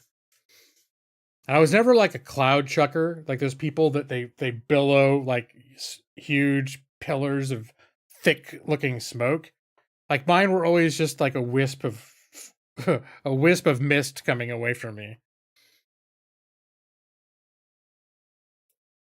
Oh, Colorado passed a vice tax recently, so you're getting priced out. Well, I know years ago cigarettes had gotten so expensive, and I look now and it's like $10 a pack or something. It's like I still remember when I could get a whole carton for $10 if you went to the right tobacco shop. Yeah, we couldn't have afforded it anymore either.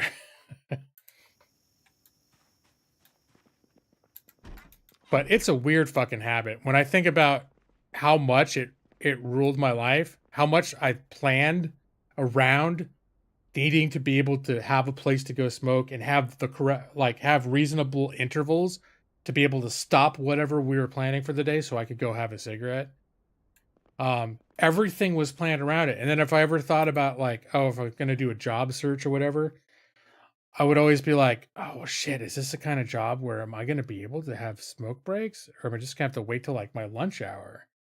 If I had to wait 4 hours, like I might lose my shit in the middle of that job.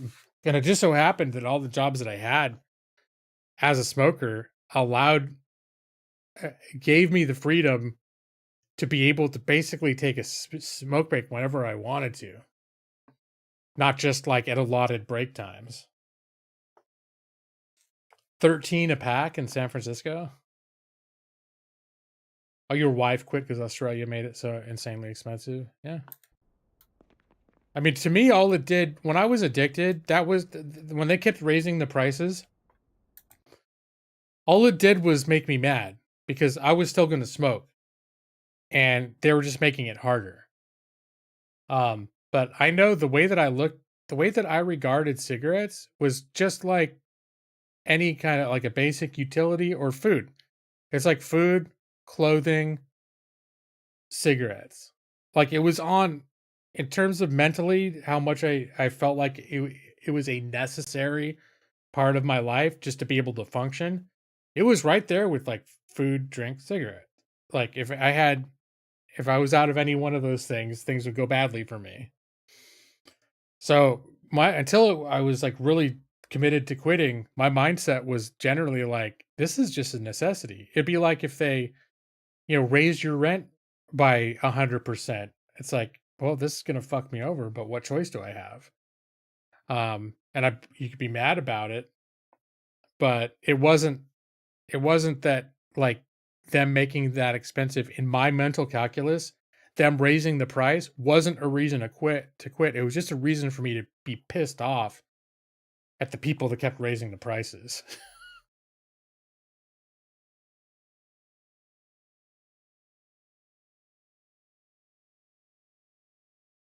Okay, so the currency, between the currency and that there's 25 per pack.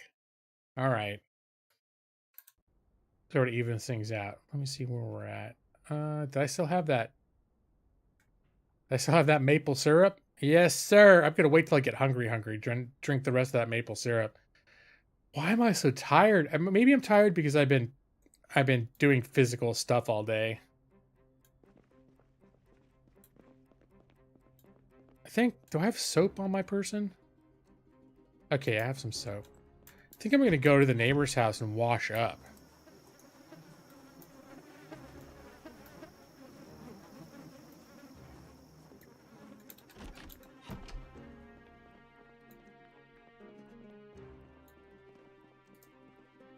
Let's see. Let's have a drink.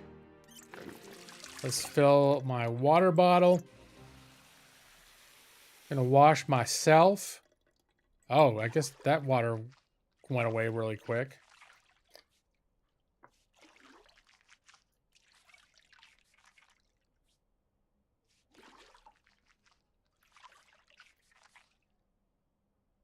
Oh, addicted to DND? Are you talking about Dungeons and Dragons, or are you talking about a drug that's abbreviated as DND? I'm so drug unsavvy that I wouldn't know either way if you were talking about a drug.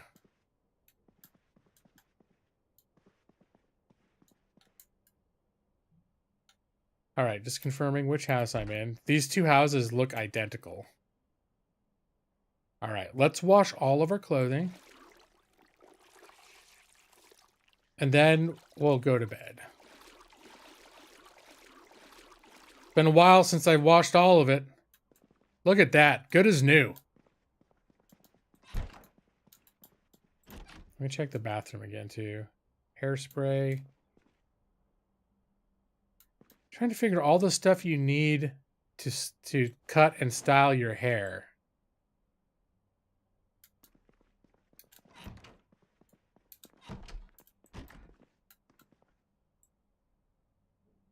Mirror. Bring the bath towel. Comb. Oh, 100% Dungeons and Dragons. Nick sent you a cool video about voice acting with your characters.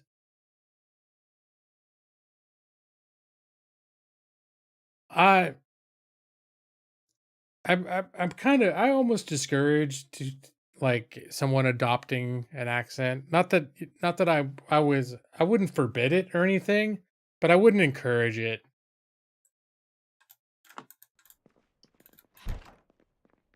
I would definitely like if people wanted to have different tones or different mannerisms for characters, encourage that. Like if they did decide someone was going to have certain mannerisms, but again, like the person that shows up playing the dwarf and session 1 they're like, "My name is Dwarfman and I'm a paladin."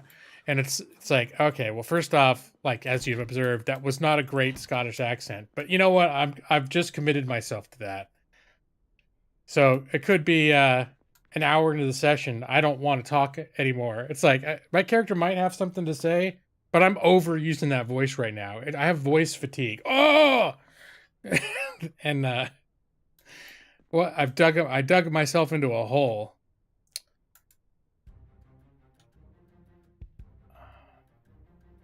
I'm just wondering. My mod must have broken. Oh, there it is. Never mind. Okay.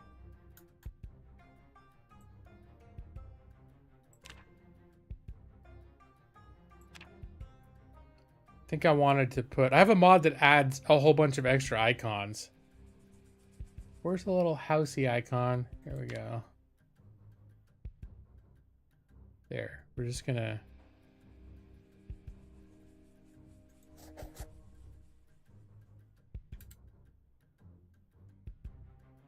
Alright, so now... well, have a very, very, very conspicuous indicator of where my house is on this map.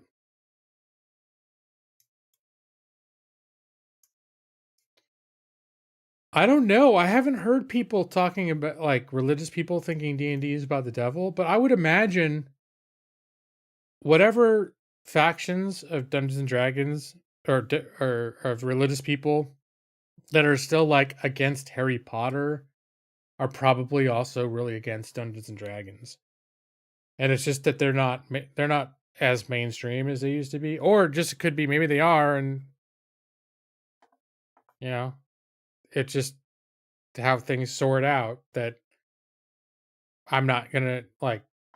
I'm naturally not in a circle of folks that's going to be hanging out with those folks because they're in their own bubbles. We're in our own bubbles, and there could be a shit ton of them, but I just don't know what's going on in that bubble. I don't know how big the bubble is because it's somewhere else, somewhere I'm not looking. I know in my own game, there's at least one guy who's, he goes to church every Sunday, and he's always been into D&D, and he's always been religious, but he's also not like one of these people that's always like super aggressive about religion, but I know he's very religious, but he plays D&D, and it's like not it obviously it's not a conflict for him. Super religious people like your family have a viewpoint that if it isn't Christian, it is actively against God. Yeah, that's what I mean too. Is that still a prevalent thing? And I think it might be, but it's just I don't mix with that. I don't mix in those circles. So like they wouldn't. Uh, I grew up in that. That's the areas that I grew up in at a certain point, and I'm still friends with people. And most of the people I knew that were in that aren't like that. At least not the ones I'm still friends with. But now I look at it, I look at Facebook, and there's definitely the people I went to high school with that are still super, like probably still exactly like that.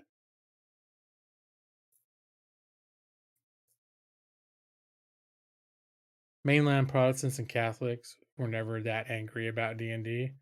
It's an evangelical thing. Well, I know it was where I was growing up, at least in my family, it was like, yeah, it wasn't allowed. But my family wasn't like super. So, for example, like when I first was introduced to D&D, I was 6 or 7, and my neighbor down the road got it a few houses down, and I thought it was amazing. Yeah, but his older brother, I think, was like who was running the game. So it just like, that little kid who wants to play D&D, it's like he doesn't understand what's happening, and I'd rather not play with him. So they just told me the next time I wanted to play D&D, they're like, "Oh, sorry, we went to level 2, and your character is only level 1, so you can't play anymore." And I realized years later, after I read the rules, that was a bullshit thing to tell me why I couldn't play, because that's not true at all. But that's what they told me, and then I couldn't play D&D with them anymore.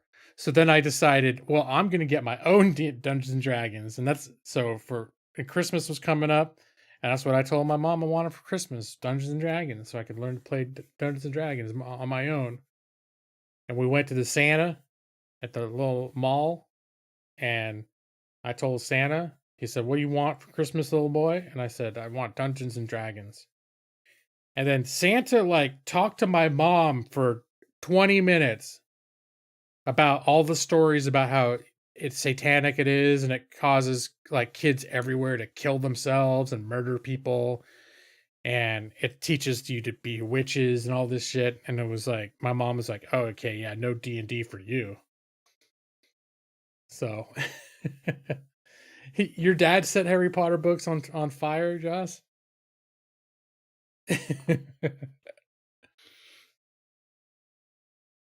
Mm, you're not centering evangelical. Yeah. Yeah, that's the thing that I think has surprised me over the years too is, you know, I moved away from that when I grew up in San Diego, which is kind of a conservative generally area, and I moved to school for UCLA, which is, I mean, Los Angeles is leans pretty liberal. There's a mix. There's still everyone in there. There's still people that are super conservative that live in LA, but overall, it's such like a mixing pot that it all kind of gets drowned out. You don't hear. It's not like there's just this wall of everybody, and all that you hear are this people who are in lockstep, who all like condemn the same things together, which was more what it felt like when I was growing up. And so I think there was some part of me that over the next couple of decades just thought like, oh, the whole world is mellowed. And that was kind of a shock with the internet age as I started reconnecting and becoming aware. Like, oh no, because I felt like because I was pretty conservative, like religious when I was a kid, and I mellowed out a lot. But I just figured like, oh, maybe that's just something that happens when you get older and you learn more about the world and more about life. Like you kind of mellow out a little bit. about that stuff. Like you become a little more like, yeah, well, no, it turns out some of that stuff is fucking bullshit, dude. Dungeons and Dragons doesn't make you kill people. It's basically just a thing that like nerds do. Super geeky, not murdery type of activity. And then you realize like, oh shit, like that nothing changed. I left and I changed. All that shit, all that I thought was just like, oh, that was just back when people like before they became mature. It's like, nope, that's it's all still they're all still doing their thing. You did learn to worship the devil. Well, grant, of course, Nick. I mean, that goes without saying. But I've never killed anyone. Not sure anyone can out conservative Alabama. I'm sure it's a different. I'm sure it's a different breed of conservatism, religious conservatism. Like when I grew up in a town called Escondido, and there was like a super mega church, but there were churches everywhere, and it seemed like everyone that I knew, almost not everyone, but most people I knew went to church. Except for my D&D friends, they didn't really go to church. Come to think of it, like, hey, why'd you gonna go to church when you could come over here and play some Dungeons and Dragons? It's got pretty dice. You come learn about it. Although the family that I first, when I was 6, played D&D from, they went to church every Sunday. So, but we had our friends, one of my best friends when I was 6, other friends, his family had a book that was published every year, and it was a definitive guide of all the stuff they could look up, TV shows, books, movies, every single thing that your kid could possibly be exposed to. If they say, Mommy, I want to watch The Sword and the Stone. It's coming in the theaters, a Disney movie, and Mom would look and she'd be like, Sword and the Stone. And it would give like the no satanic rating. Boom. Don't let your kid watch Sword and the Stone. It's magic, which is Satanism. Okay, no Sword and the Stone for you. But I'm not playing at all. But I remember thinking like, our family was religious, but then there was that family. Our family never had the book. Never had the book of like, oh, what show do you want to watch right now? Okay, let's look at the big book of the official Satan rating for every bit of entertainment that we could possibly read into. Let's see what the book says about that. Hey, what's up, AWOL? All right, speaking of 45 seconds of gameplay, hold on. Forget, how did I? No, wrong one. This one. 45 seconds of gameplay. I'm gonna play. I'm getting carried away just talking about chat. I think the plan was I'm gonna go to sleep and then I'm gonna drink the second half of my bottle of maple syrup. Which apparently eating a cold bowl of beans makes you sad. But just flat out drinking half a bottle of maple syrup improves your mood. It's not how it would be for me in real life. I like maple syrup, but if I had to guzzle down half a bottle of it in one go, I'd probably want a projectile vom. All right.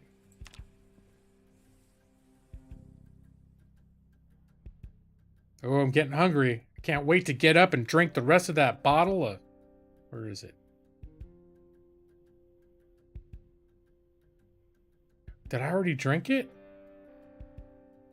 Like, wait a minute. I was so looking forward to it. Huh. We'll put some of this stuff away.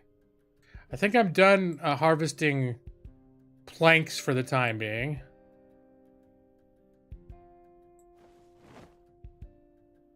All right, I guess I drank the rest of my maple syrup, so I'm gonna have to get something else out of the fridge. Maple syrup drinking simulator plus. You're surprised when you were moved to learn that sundown towns weren't normal?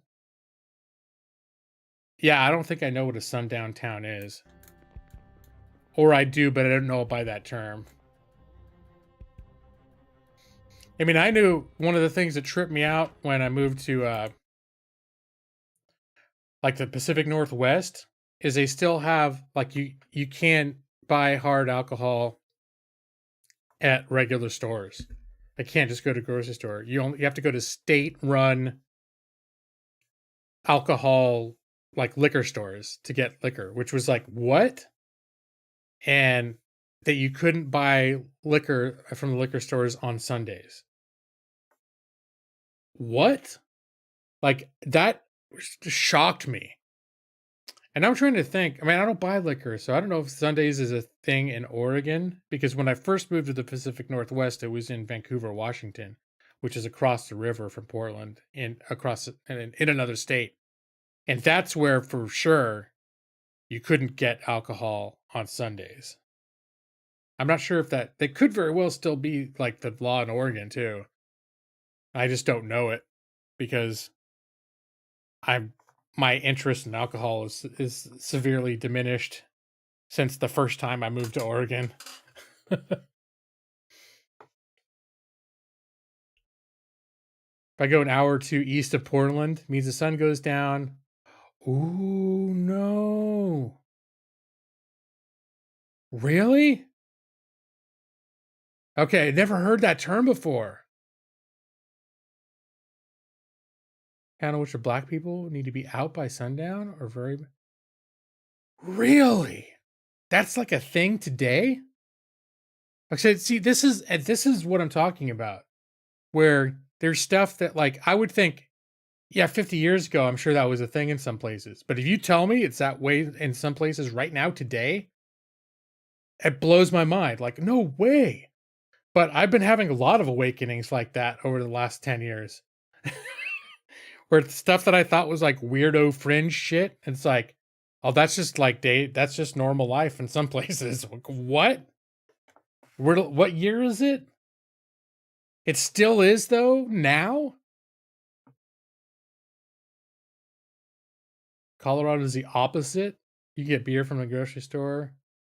You could, but you get hard liquor from the grocery store, but not beer? The opposite in that sense? Yeah, I just know that was shocking to me.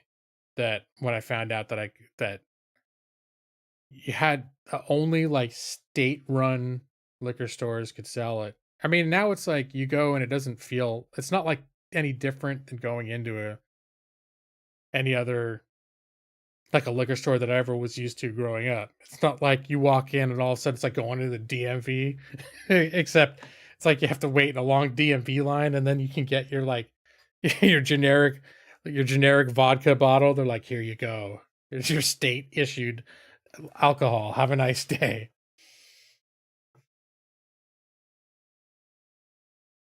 In the South, you have to realize Oregon was founded explicitly white state, thus all the rural people.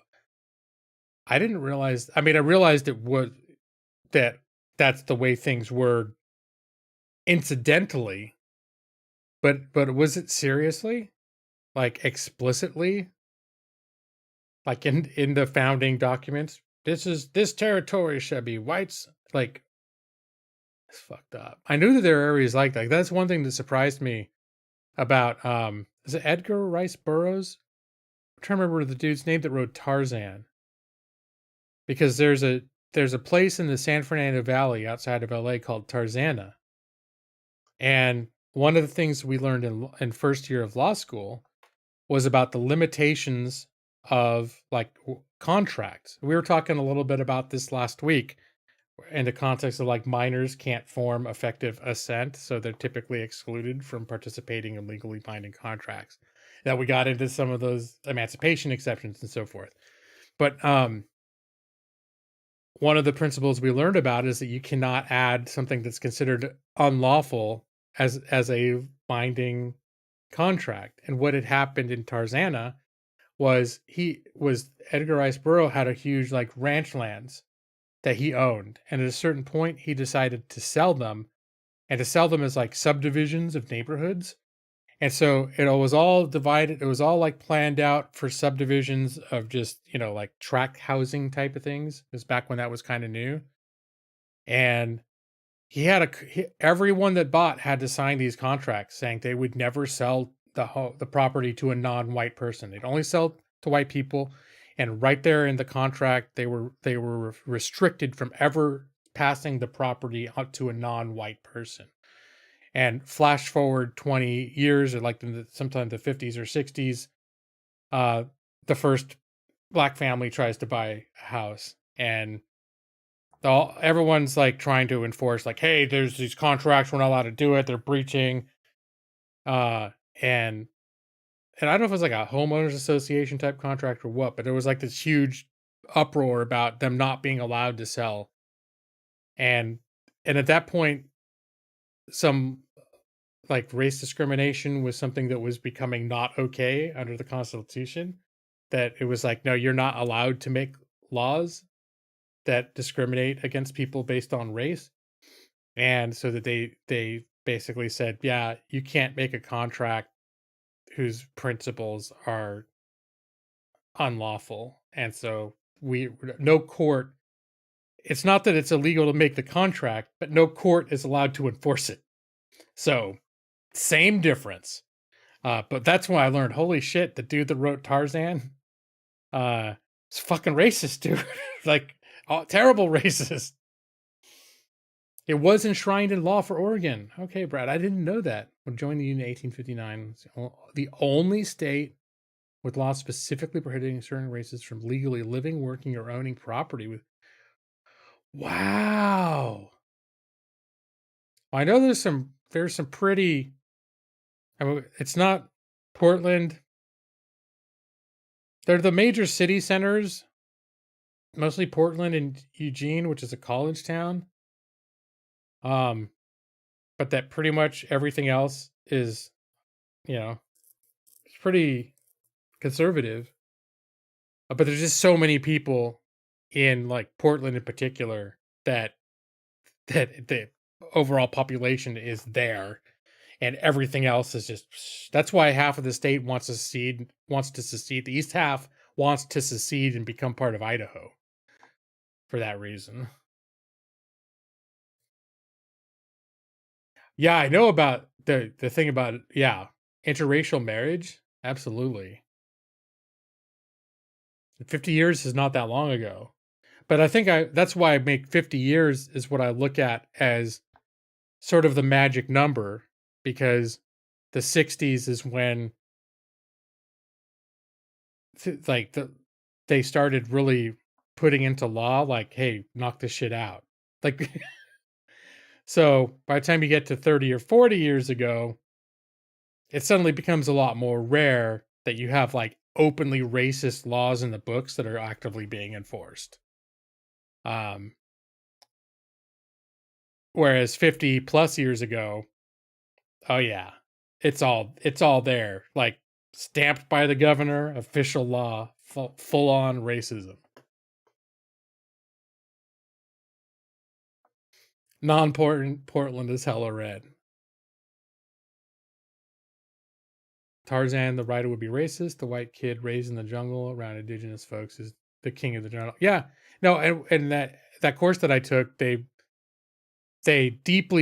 deeply analyzed like how his stories were messaging for that whole like basically his racist views, and playing into his idea of like suburbs and what suburbs should be. Because that was like, oh, well, the cities were all of a sudden a mixing pot of lots of people that weren't white.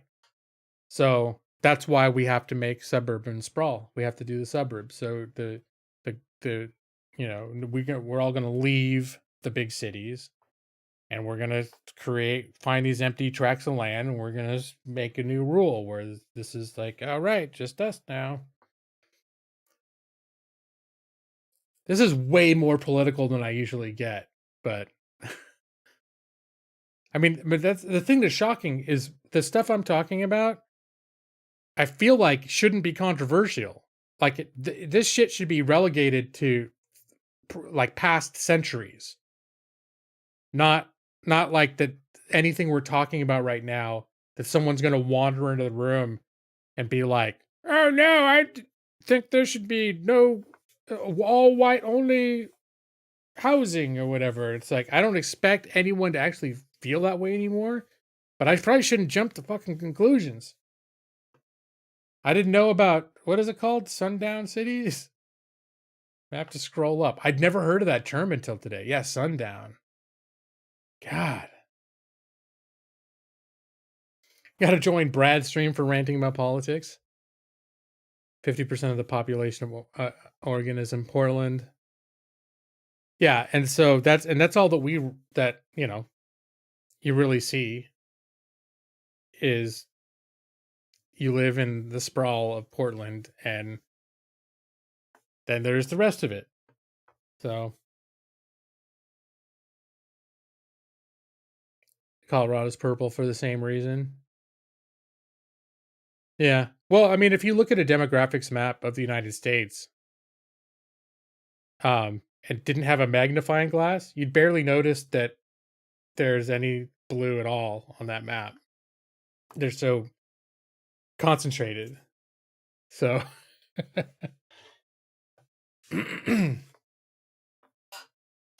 it's mostly just a big red map, like spread out with a few with like really deep blue spots here and there. All right. But speaking of 45 seconds of gameplay, I'm already curious how many dislikes I'm going to have by the end of this. This is one of those streams I know now. I'm going to look after the stream, and it's going to be like oh, well, guess some people didn't like that shit.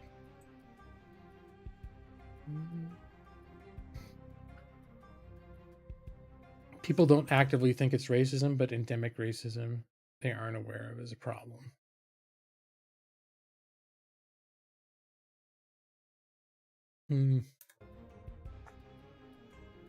I think I do need to dig up some more food, though. Let's see. Go ahead. I'm just going to eat a can of chili. Why the fuck not? Preserve my chocolate bars, but it occurs to me I do not have a large stockpile of food here.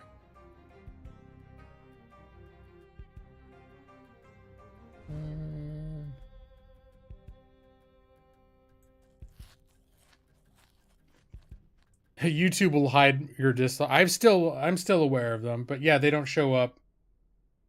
They don't show up publicly anymore. Not that I ever turned that stuff off, but here, we'll put the empty tin can with the rotten bread and the dead rat. How's that sound?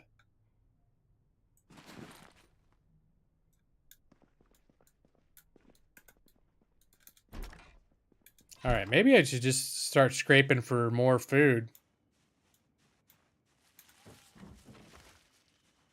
I remember, was there any more food in this house at all? I think I know. I grabbed like the light stuff, but there might be cans. Canned carrots, so that's bullshit. 10 calories? I'll eat it. Then I'll put the empty can back with the other empty can and the dead mouse.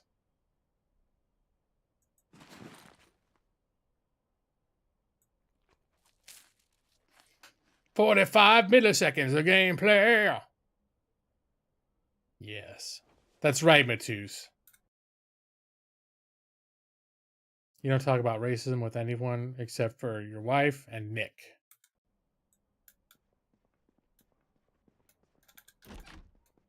I mean, just generally, when it comes to like political topics, I'm pretty much like that in general. I don't discuss, and certain things that I think shouldn't be political that are, it's still like for example, for hearing about sundown towns. It's like, what the fuck? But I'm talking about those, assuming it's okay to regard that as like backwater bullshit, right? There's probably some areas where that's like mainstream, and people that would, if they heard me criticizing it, would get super angry at me and lose their shit. And it's like, well, that's fucked up. I used to actively seek out debate and argument about like political and religious stuff online. At a certain point, I'm just like, that's enough of that shit.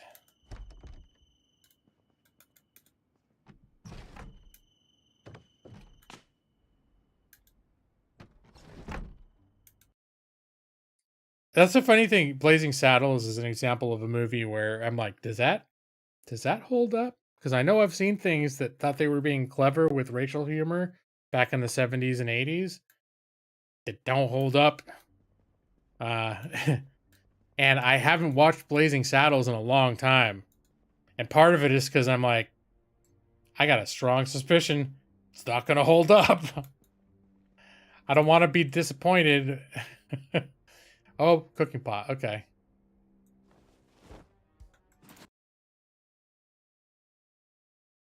No one's vocally cheering for sundown towns in public forums. So there's not some like random percentage of the internet that's just like, what do you mean? And it's like super controversial that I would be like, oh, sundown towns sound like a bunch of fucking bullshit. That it's going to be like, well, 40% of the people and 40% of the people are polled nationally are supportive of it. So now it's like it's a powder keg of an issue. Like, holy fuck, what's 40%? Where the fuck do they live? I haven't seen them.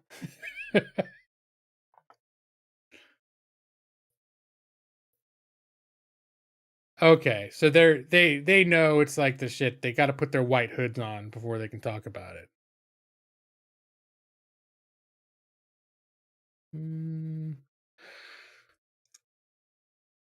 Oh, nice. All right, maybe I'll watch it again. I was like, literally, it's when it's come up to watch it, I've avoided it because I was really afraid it wasn't going to hold up, like in a not good way.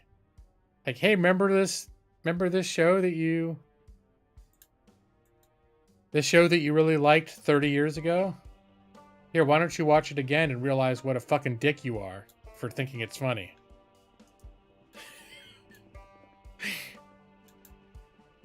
Like, yeah, it turns out 80s me was a horrible racist. I already got bottled disinfectant's not a bad thing to have on hand.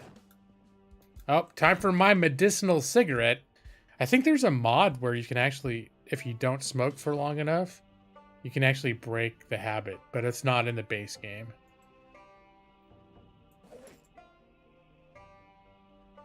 It's like the people that design the base game don't think you're going to live longer than 2 months. Go figure. Wait, did I not smoke?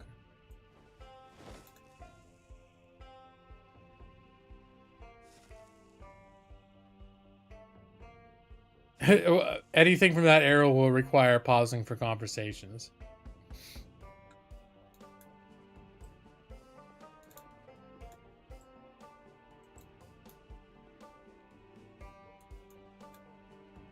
I haven't watched Blade Runner in many years, but Blade Runner was always one of those movies that I just didn't, it never clicked for me.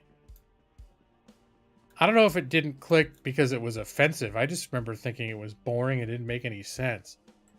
And then it would flash forward and I'd be like, oh, well, now that I'm 20, I'll watch it again because I first tried to watch it when I was 12. And probably because I was too young and I didn't appreciate it, and then I watch it and go, still boring. Still didn't understand what was happening.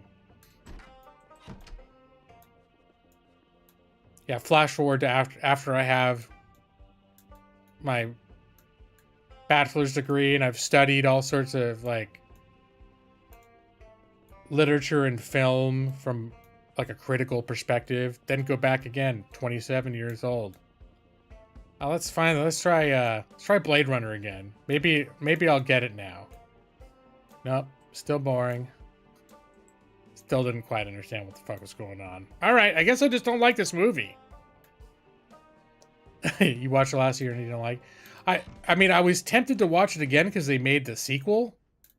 I was like, oh, maybe I'll go back and like watch them both just because, like, whatever. Everyone always makes such a big deal. And the thing is like, Harrison Ford is one of Indiana Jones. Come on. Han Solo, I love him. But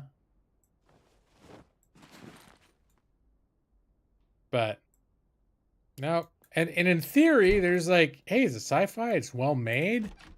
It's in, you know, the sets and there's so much about it that's really good. But just the actual the story and what happens, the story is I don't like. Moment to moment, I'm not enjoying any of it.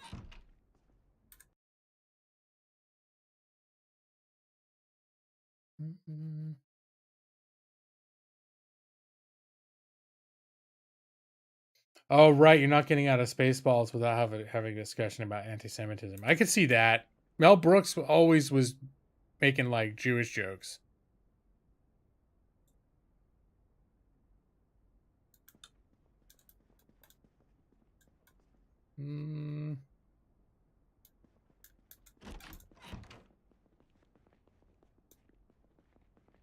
Have I looked in all these rooms already? Yeah, I think I have. I keep wanting to look everywhere, thinking I might stumble across an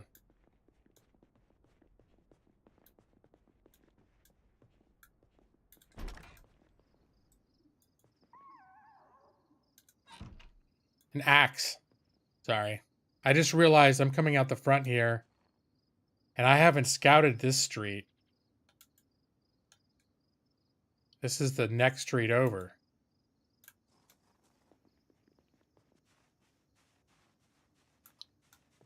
So I'm officially at a point now where there could be massive mobs of zombies. Because this neighborhood has not been scouted out at all.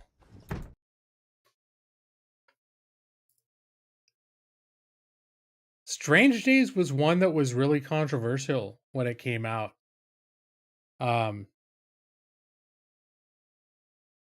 I was at UCLA at the time, and I remember it was like, it raised all this, like there's all this controversy about it because it depicted rape.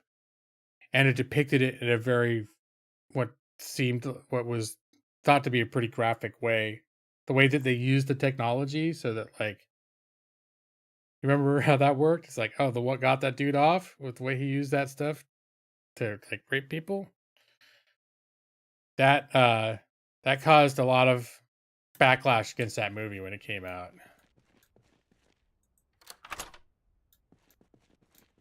Check everything multiple times because there might be 2 gold in the toilet. Hey, garbage bag's always worth grabbing though. Duct tape's worth grabbing. Should I get another hammer? Sure, why not? Let's get those nails. I was worried about running out of nails. Cordless drills, not so much. Fitness contraption. Only weighs 20 pounds.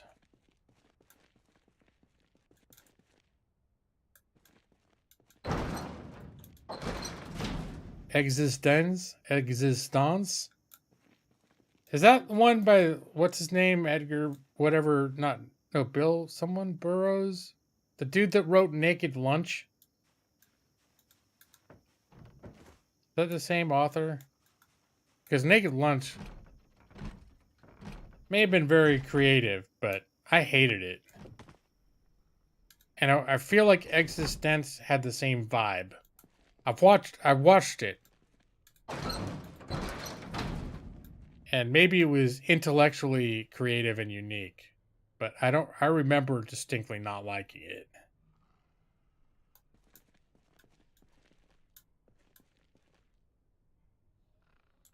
Yeah, I remember sitting outside of like coffee shops at UCLA when that movie was in the theater and talking with people about it and trying to be like defending that it wasn't, because my whole thing was like, it's not like pro rape or anything. But I think over the years I could look back and see more why it would have been looked at that way. Because no, it wasn't. I mean, it was the dude in it who was doing that thing was supposed to be. It was supposed to make him that much more repugnant But, ooh. It was more the principle that was included in storytelling, entertainment storytelling at all, is what pissed me. Oh, fuck, dude. Jesus. Oh, my fuck.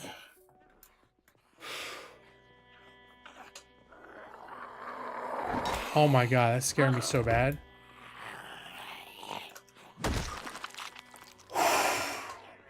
Oh, fuck you too! Jesus! God damn it! I was not ready for this. And I'm bleeding. I hope I'm not fucking infected. This could be the end of my run. Me coming in this house, not paying attention to where the fuck I'm going. Get the fuck down, I'm getting out. Okay.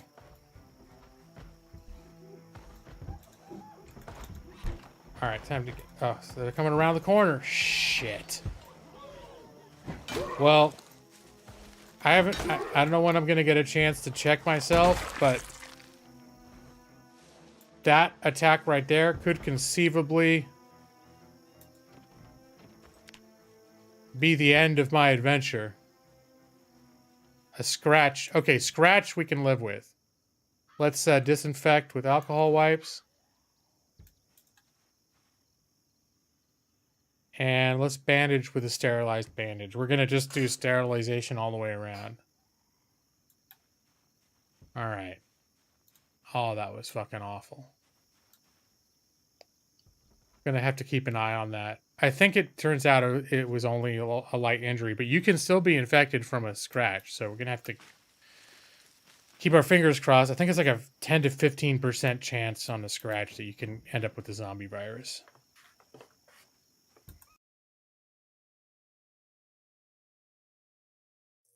Oh, AWOL's going AFK. All right, man. I don't know if he's already gone. Have a gander after G-Law's done. Oh, Evie's back and just had a homemade pizza. I spit on your grave. Is that any good? That's like a super famous movie for being like banned in a bunch of countries for being extreme. I've never seen it. Because I think what I've heard is it's like famous for being like offensive.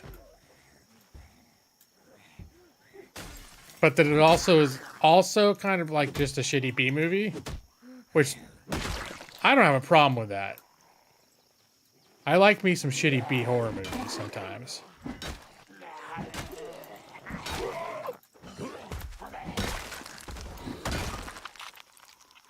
I better check how my, yeah, it's like the whole neighborhood's after me. Okay, Crowbar is actually kind of getting fucked up. Oh, fuck!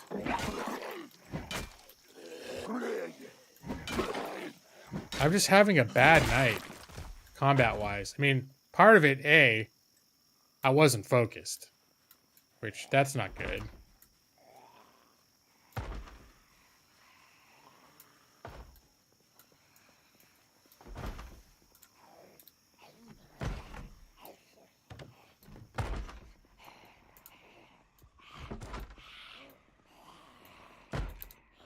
No, no, fucker, open. Fuck you.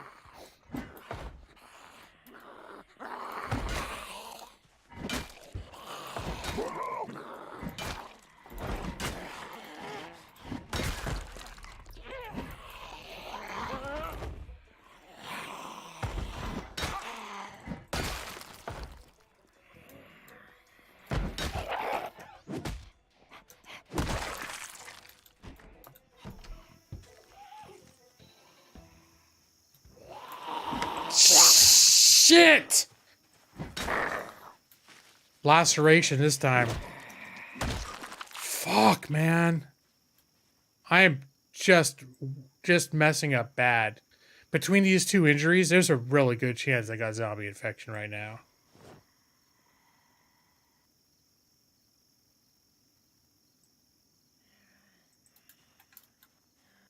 What? Josh, you got COVID again? Is that... Oh.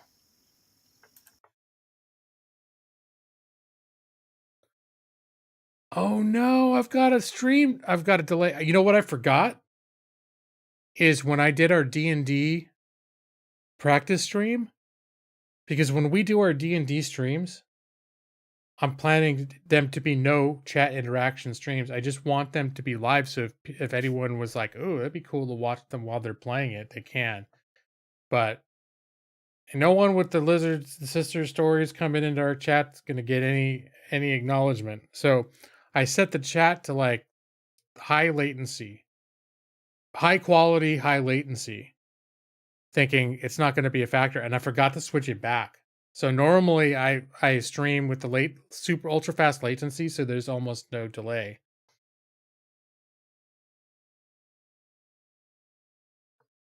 So you've had COVID twice in a month? You sure it's 2 different COVIDs? I guess if you tested negative. All right. What the fuck? Oh, bitch. Okay. Let's have painkillers, right?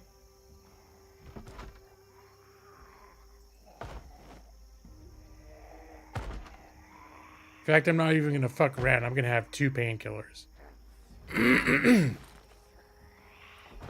And you know what? Fuck it. I'm going to go back to the house, and I think I've got antibiotics. And do I have antibiotics on my person? Yeah.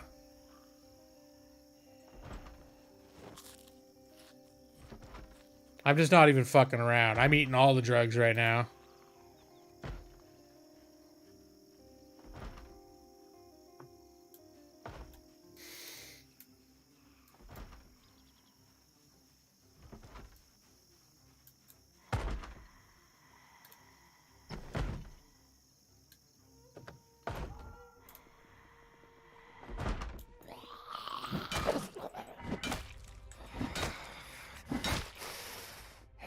Yep. All this horrificness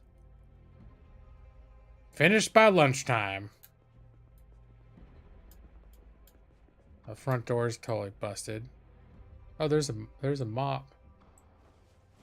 Maybe I better grab that bleach in case I got zombie virus. That'll cure you.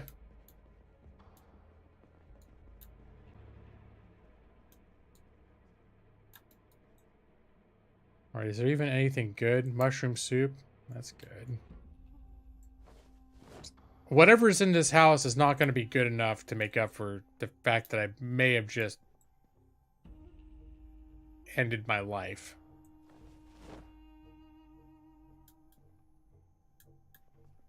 On my person.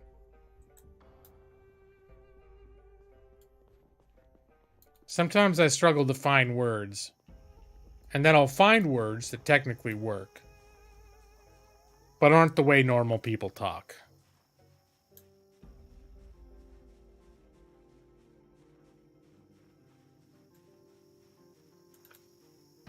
It's all part of studying natural human speech.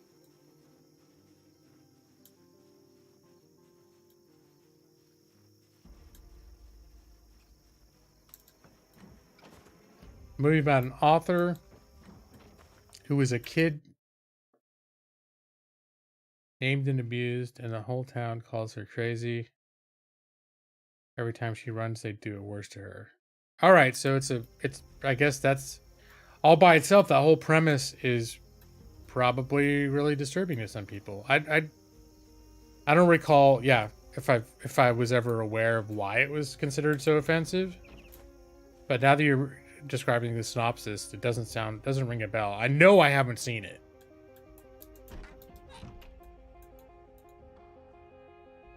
I better take it easy. I just saw my health. It looks like my health went down, even though I'm fully bandaged. Okay, I'm in pain. Oh, maybe it's going back up, but still pain is not good. Where's my pills? I'll probably still my hands.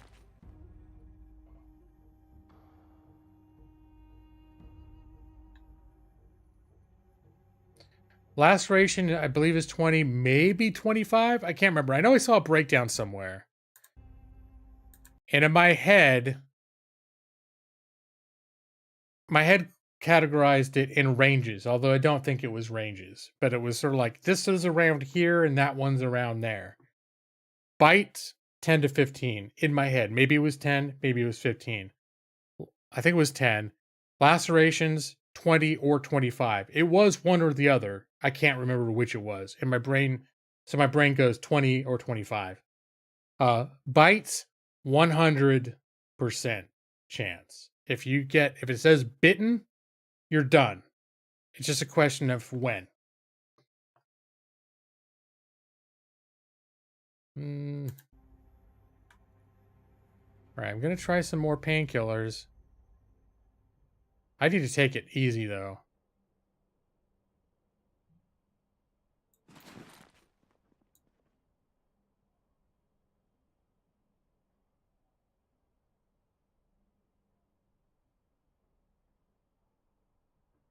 Here, we're going to open the canned corn. And I wonder if I could make some canned corn salad. Scratch 7, laceration 25%. Okay.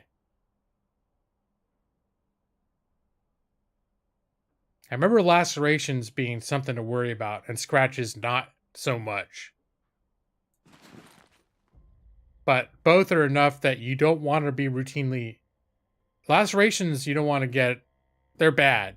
Because lacerations will bleed... You'll bleed out from a laceration, whether you got zombie virus or not, if you're not careful.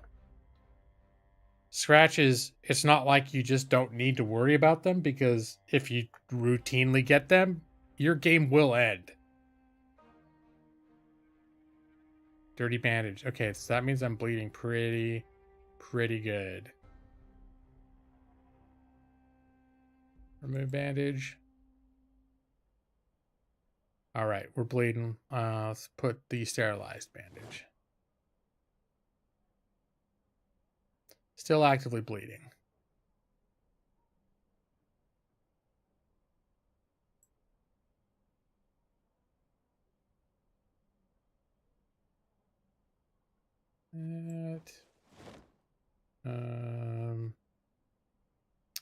Oh yeah, we're gonna put a cooking pot. All right, let's put all this canned shit away. We'll keep the cereal and the chocolate on our person. Yeah, I said it again.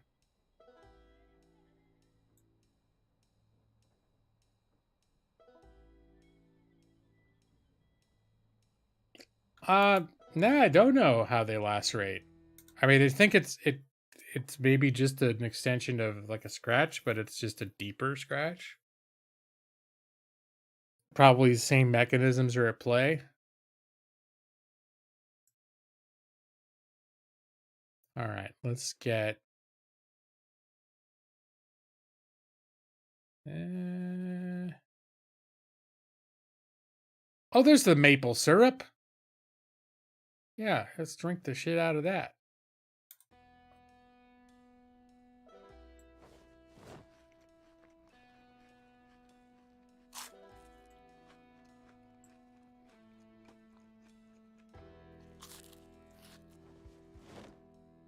All right.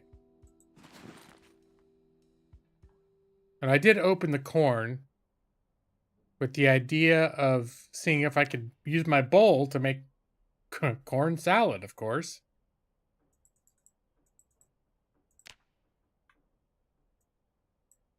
Yep, I'm gonna make corn salad. Step 1, open can of corn. Step 2, put corn into bowl. Step 3, corn salad.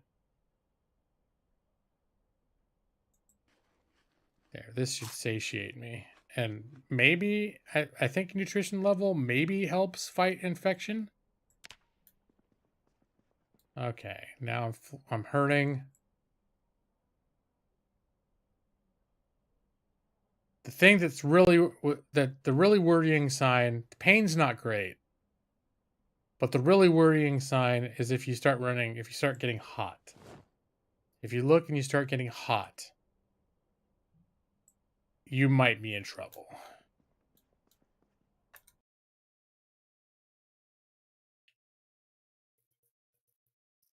You got rid of your chances of zombie virus? Bites still hurt on their own. You almost bled out. Okay. Oh, okay. So, okay.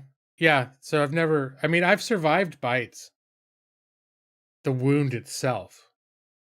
To where it's not even bleeding anymore, but I'm still dying and then I die. But yeah, bites are no joke. Bites, zombie virus aside, a bite will kill you before zombification can happen. Why is it? Oh, I'm paused. I've decided I need to, when I start looking at chat, I need to pause the game. Even if some people come in here and make fun of me for not playing.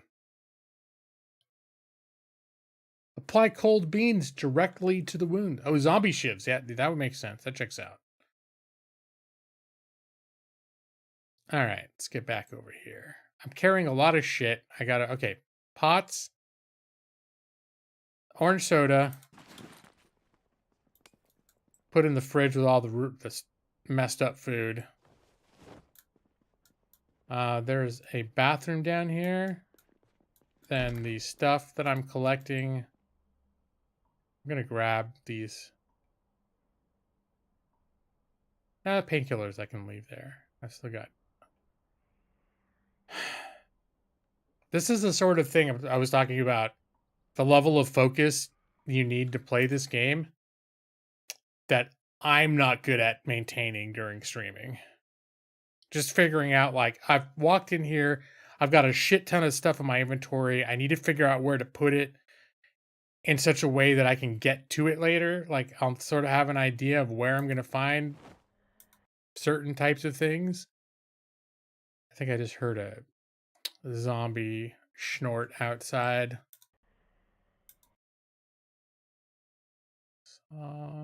So, all right, let's put didn't I have some boxes of nails as well? And an extra, didn't I grabbed an extra hammer. Okay.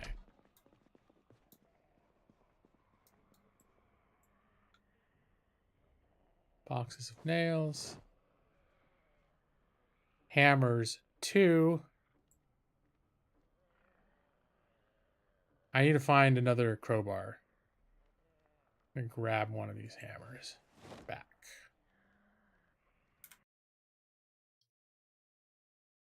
I'm intense and focused when I play baseball. Brad, I randomly looked at one of your streams the other day,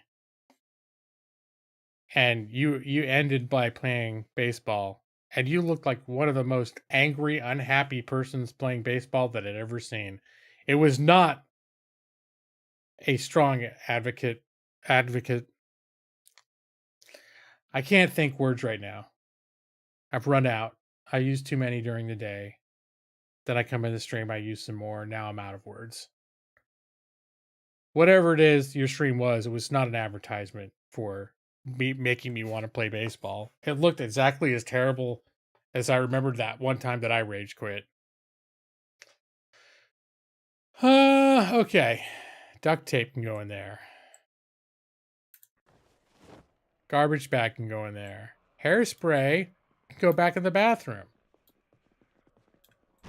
So I'm collecting cosmetic stuff because you apparently can cut your hair and style your hair and do shit like that, but you need to have the right things on or around your person. Gotta change the bandage. Okay, not bleeding, but still probably wouldn't hurt to have a sterilized bandage. Let's clean the bandages we have, and then I think I've got stuff on me to, oops, clean bandage, yes.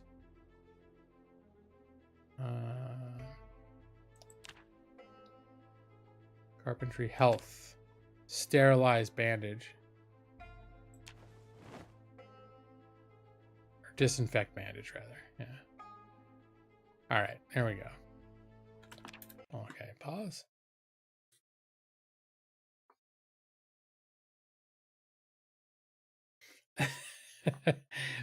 I'm a mature, responsible adult.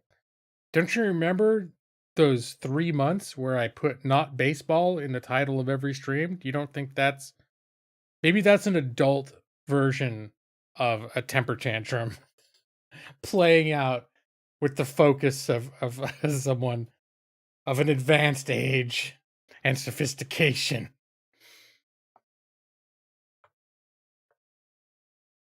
One of my opening fantasy grounds? For what? So, if you're are you being serious? Like you want access to it? Because my general rule is this. I can open fantasy grounds on request. I mean, you could send a message to me at any point, and there's a good chance I'll be get able to get it open at some time in the near future. But if you do it while I'm working, I might ignore any of those messages until I'm not working anymore. Or I might. I mean, I've gone and done fantasy rounds in the middle of a work day before. It's just kind of random. Uh, and then in approximately the 24-hour period leading up to a game, I'll open fantasy grounds and I will keep my computer on with fantasy grounds open that entire time. And once in a while, close and open fantasy grounds because they have updates sometimes like every day. So if I keep it open for 24 hours, there's a good chance at some point during that 24 hours, the version I have open is going to become outdated. They do a lot of updates.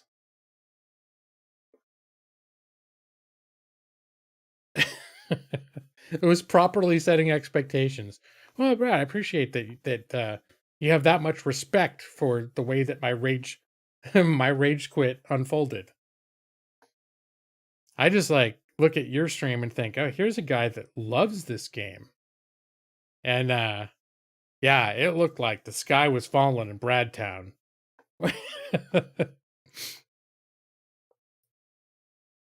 You were just like shouting at the screen, like screaming at it and stuff. And I was like, oh man, Brad's. See, the thing is, I never get that upset at a game without rage quitting it.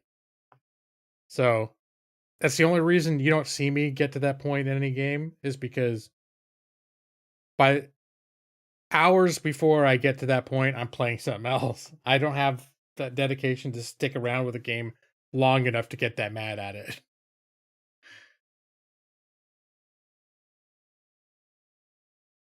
You can wait until next session. Is that what you meant though? Like when will I have it open to be accessed? And the answer is generally no systematic times. Unless A asked or because there are random times I'll have it open between sessions because that's where all my sources are. That's where the published adventures are. That's where like I own a player's handbook, a dungeon master's guide, a monster's manual. And I actually have the paper the beginner's box set that has the Lost Mine and Fendelver in it. Like the hard version, not hard, but paper version. But for the most part, I never used the physical books anymore. I have PDFs on my Kindle Fire tablet, and then I've got everything in Fantasy Grounds. And since most of the time when I'm planning for a session, I've got Word docs open and stuff, and I'm taking notes and everything like that. I'm just going to use what's on my computer. And Fantasy Grounds, like I said, with those books, like the player's handbook, to me is at this point, I can navigate that a lot easier than I could the real books or a PDF. So since I'm used to that, I'll open Fantasy Grounds whenever I'm going to do D&D stuff.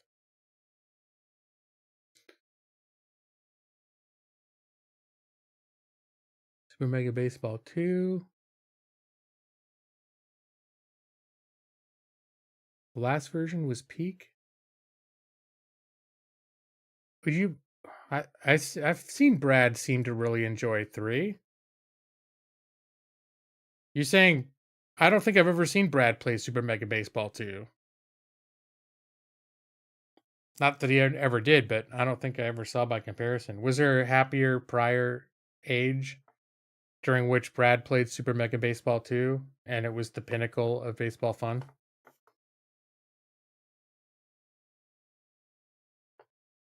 All right. So, but yeah, like tomorrow and maybe even like before I go to work tomorrow morning or go to work, before I switch from my using my private PC to my work laptop, because I just switched my monitors and keyboard over to that from one to the other. I use the same giant monitors and keyboard for both. It's just I route them back and forth with switcher type things. Before I switch over to my work laptop, I'll probably open my campaign for my group for my Saturday game. And I can only have one campaign open. So you can't access Fantasy Grounds. You can't access our campaign while I'm only logged into the other campaign. So you can only access specifically the campaign if I have that campaign open. You mostly use PDFs, Nick. You still break out hardcovers. There are some books you own only on a PDF, mainly third-party stuff you bought from. I've gotten a few things from DM's Guild. There are a couple sources about how, like, tips on how to run Princes of the Apocalypse that I've bought from DM's Guild, which have been very helpful. I don't treat them as gospel, but they had a way of organizing and summarizing information that I found very helpful. And they get you thinking about certain things, about like ideas about how you can structure things, that I thought was definitely worth considering. Sometimes Super Mega Baseball 3 just wants to be total dick. All right. Just pain and anger.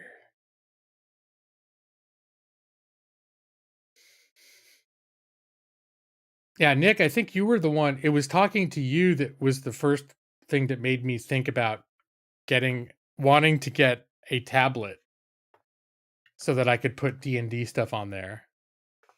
And so, yeah, that's what... It's no iPad, but I kept my eyes open, and it's $99. This was $99. I think it's normally like a $200 thing, and yeah, it's worked out pretty well.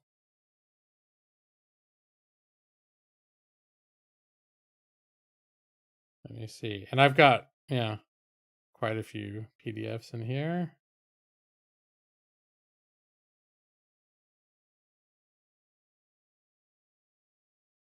That's a pretty reasonable way to read. Like, there's the players. Well, I guess because of my green screen, everything's kind of fucked up. But yeah, this is a kind of a nice way to read books. One thing too is, since I'm not used to heavy books I call them heavy books, but I'm not used to like full-size books anymore, that it's almost too fatiguing to hold them up. My hands get like, what is this? I'm tired of holding this. My fingers are getting cramped and stuff. Showing you your D&D app, super handy. Plus, you have all your books with you all the time. Yeah, no, that's... Uh-oh, just realized it's the shushing hour. Gotta be careful during the shushing hour. All right, what else all do I have on my person that I have just not thought to put away? Well, firstly, I'm still tripping out, so let's have a smoke. I'm in a considerable amount of pain.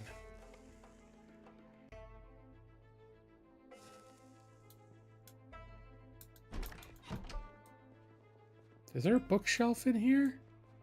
There isn't.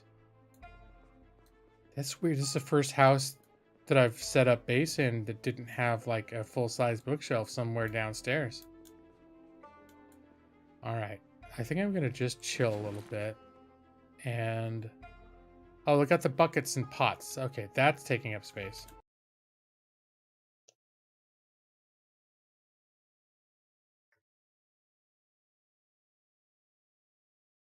You've gotten 5 inches shorter in the last day. Your beard is now G-Law's length. You've gotten 5 inches shorter worth of beard? Like you had like the big, like a big pointy beard?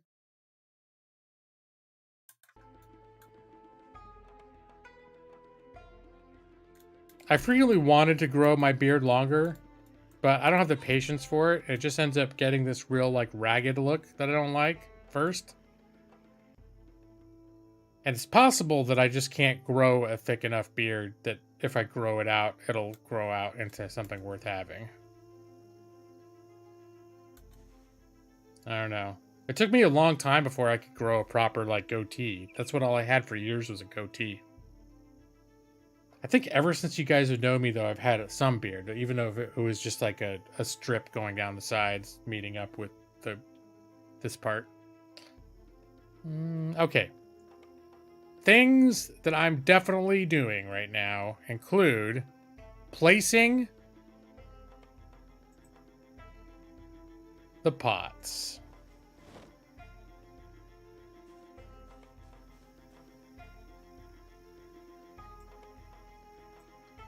And placing the empty bucket.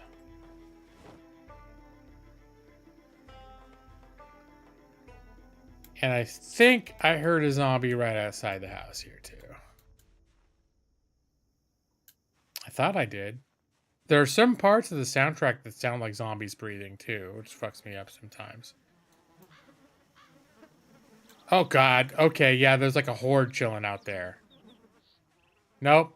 I'm just going to have to lay low. I'm not going to fight those guys off right now. I'm going to lay low because I'm still bleeding under these bandages and hurting. I'm in pain. That's not a good sign. The last thing I need to do is initiate combat with a fucking horde right now.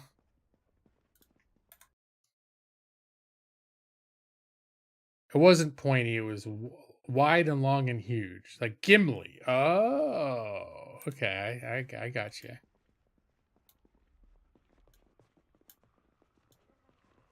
All right. It's got to be very quiet. Come in here in the dark.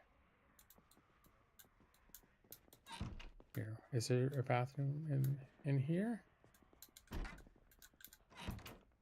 Let's close the curtain. Now I'm being all like, it's not about being shushed anymore. It's about the zombies hearing me. I gotta be quiet.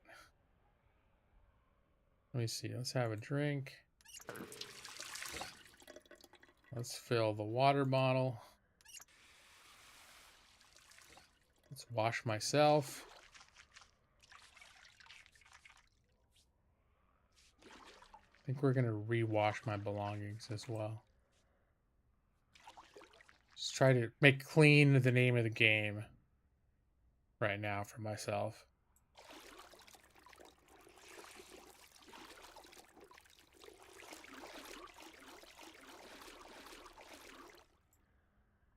Okay. That away. Okay, I was going to read the post-apocalyptic guide.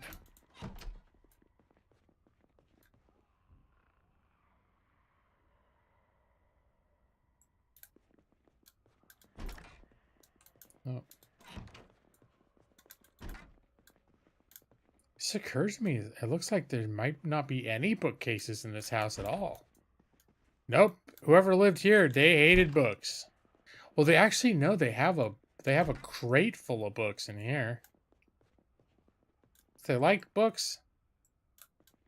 They just didn't like anyone to see them.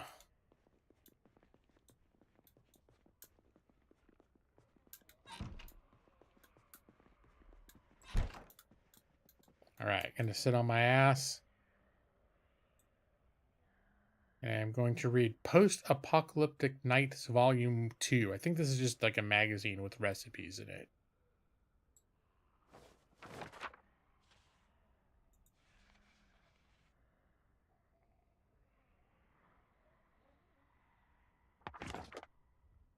Yeah, how else are you going to wash yourself?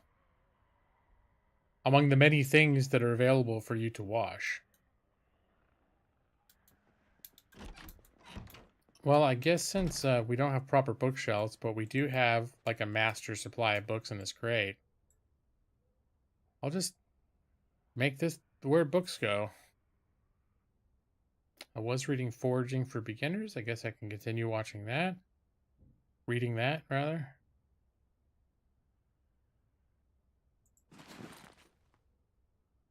Sterilized bandages back in the bag.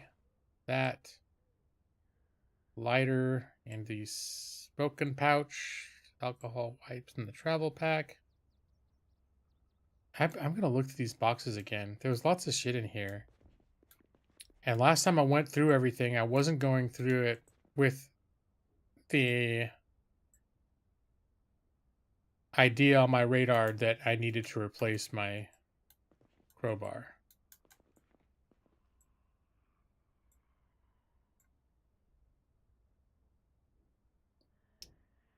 Yeah, pipe wrench. I'm trying to think what I could use as a weapon if my crowbar breaks. Because my crowbar is getting very close to the end of its lifespan.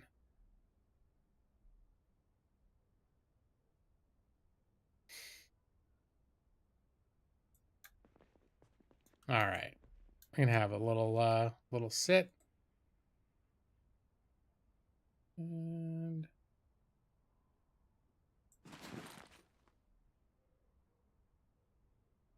read some Foraging for Beginners. Could be a complete waste of time if it turns out I actually have a zombie virus. I'm not sure how soon the symptoms kick in, but I want to say if I get through the first 24 hours without developing a fever, probably okay. But right now, anything could happen. All depends on like if I make it to morning without breaking into a fever, I'll feel a bit better. But I still wouldn't consider myself out of the woods. I think whoever was here, I think this was another survivor that was stockpiling shit. And I think that's what this room is for. I don't know why he didn't have bookshelves, though.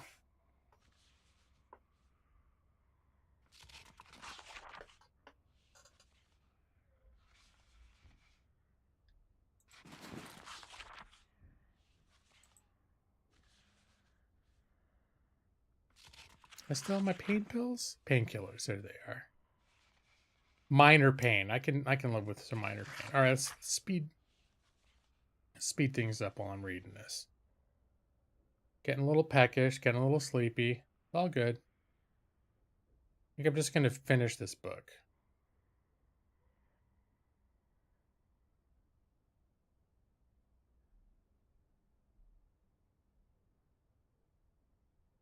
And then I'm gonna have... Wow. Really not finishing the old book, am I? Oh, there's 4 more pages. Gonna be done very quickly.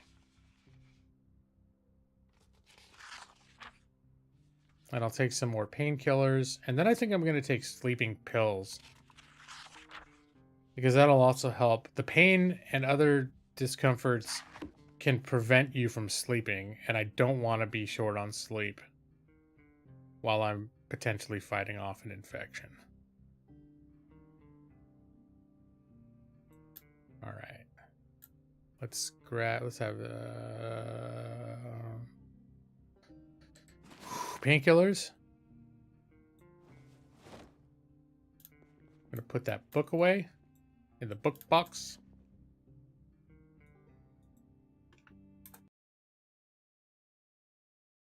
That was Foraging for Beginners. And let's see if there's some carpentry for beginners I read. Is there a carpentry for no intermediates? I can't remember if I've read that or not. Tailoring for beginners. Did I ever finish? I did finish metalworking for beginners. I've never used metalworking. Fishing.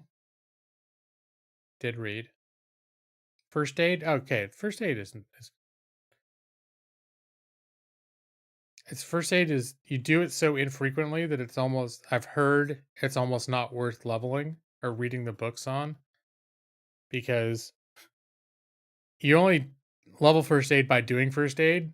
And if you're doing first aid enough to level it, you're going to die.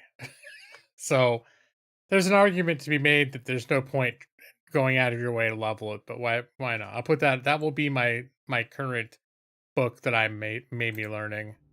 I like to carry one book around with me all the time so that no matter where I go, I'll have a skill book that I'm working on.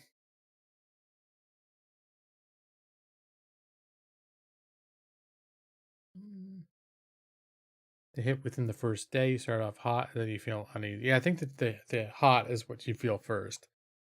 But you can feel hot for, other reasons too. So it's not super automatic, but you start going downhill by like day 2 going into day 3. You still, like, your health starts dropping and all this other stuff. Then you're fucked.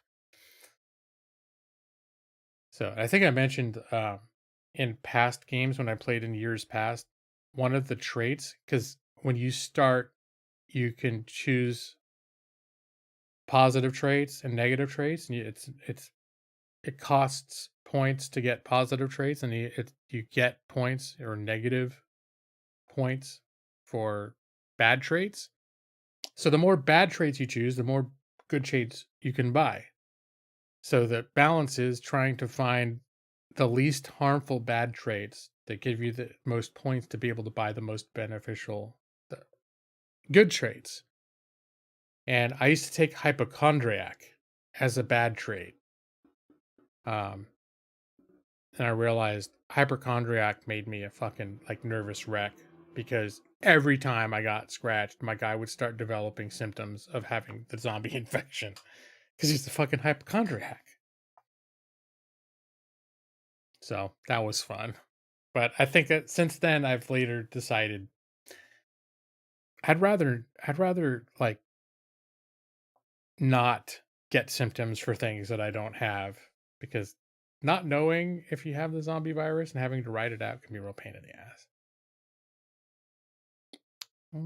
Okay, let's see. Let's get back into the old what the fuck am I doing game. Okay, so we're gonna go to bed soon. I was gonna have a cigarette. Batteries. There's still shit in here that I could put away, but it's okay. Smoke. We'll sneak our ass over to the bed. Maybe in the morning the zombies will have moved on. Sometimes you get lucky and they just move the fuck on. All right. I think it's a good time. I was gonna have some chocolate too. I still hear him out there too. I can hear him.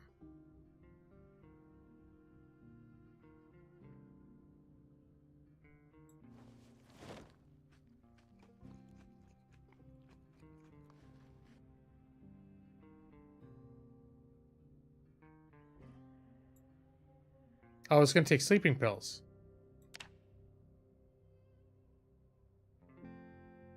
Pills. Let's take one more painkillers. I'm using a lot of them, but I really want to sleep through the night if I can. And pain is something that will wake you up.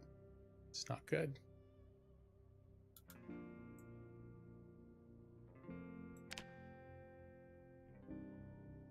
Oh, window punching. Okay, I guess that's an idea. Oh, okay. Hold on. All right, removing bandage. Oh, okay, so my one hand is fine. The laceration, though. Not bleeding, but not okay.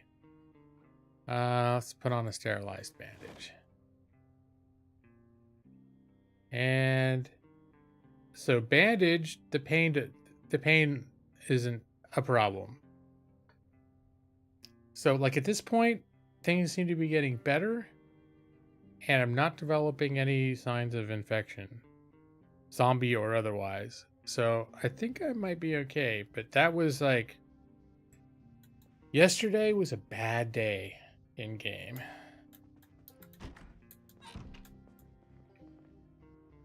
All right, and you know what? I need to. It's 11:30. I can't.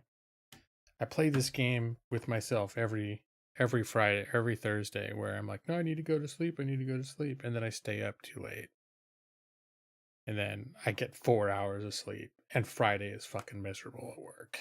Not cool. Like I said, turns out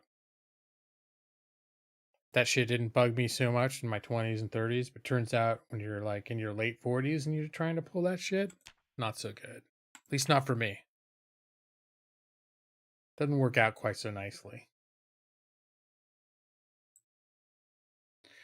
All right, where are we going here? There we go. Here, I'll hang out. I still have a couple. All right, have a good night, Joss. Hold on. I have a couple of those chicken nuggets left. I'll finish those off. Yeah, just a little Stellaris. Why the hell not?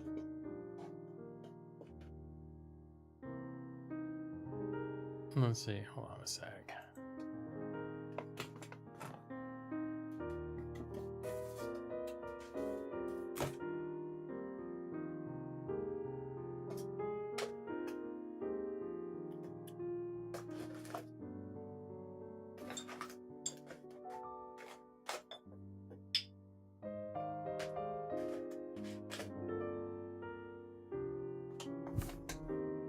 All right. Whoops.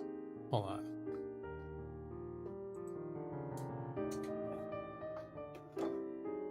Have more of that. Cantaloupe hot sauce.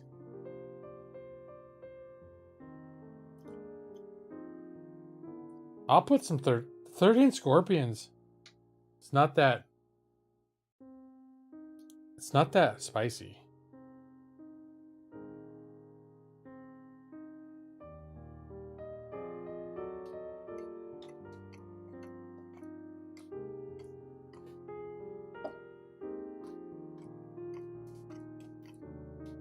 There's 13 angry scorpions.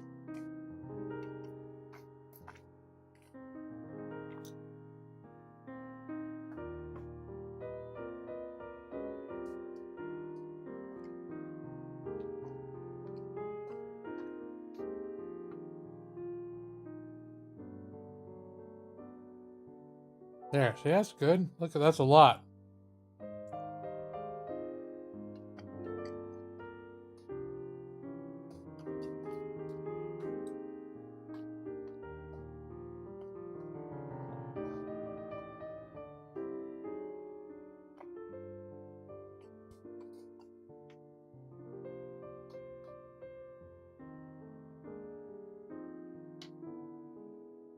And finally, Dawson's cedar smoked garlic. This is like the second from the mildest, so this one's not hot at all.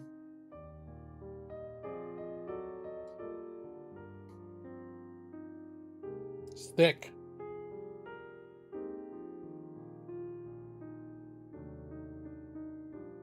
All right, there we go. Oh, that's good.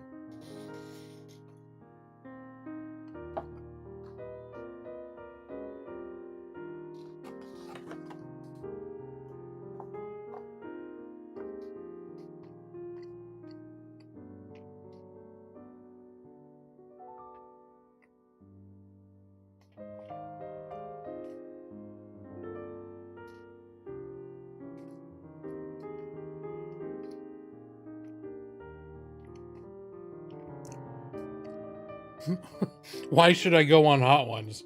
I mean, apart from the fact that I like all the hot sauces, apparently. But why is he angry face, and then G-Law should go on hot ones?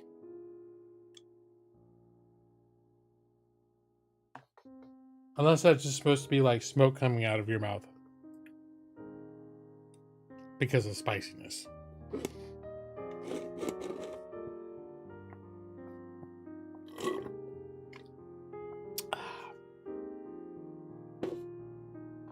Oh, all right. That was good. That was my last 3 chicken nuggets. And it's 11:30. Oh, because I can handle my shit. Well, most of these hot sauces are pretty mild. The 13 Angry Ones, it's up there. That's got some kick.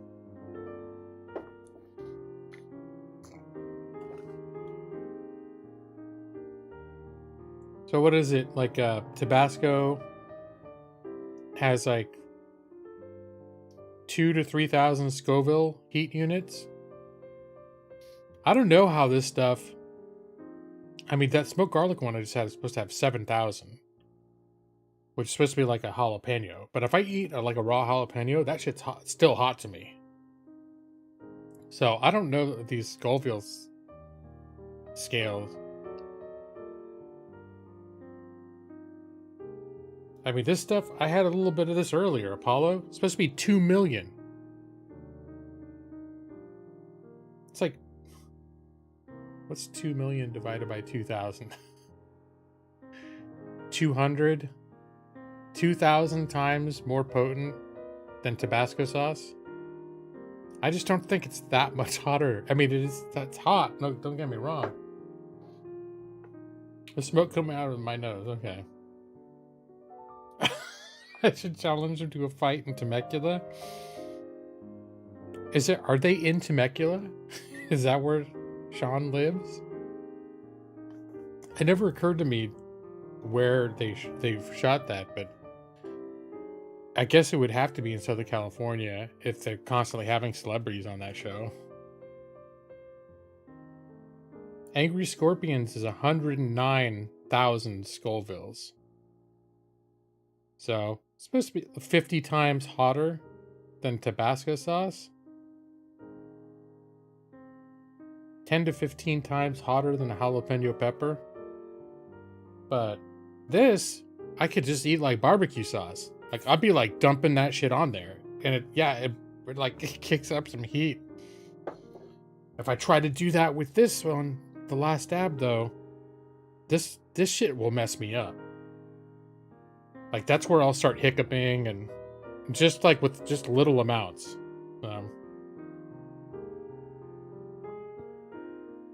Why Temecula? I've been to Temecula. I think my cousin still has a house out there. When I worked for Terminix, part of my part of the territory they kept sending me to was in Temecula. Temecula was like a nice town. Oh, I don't know.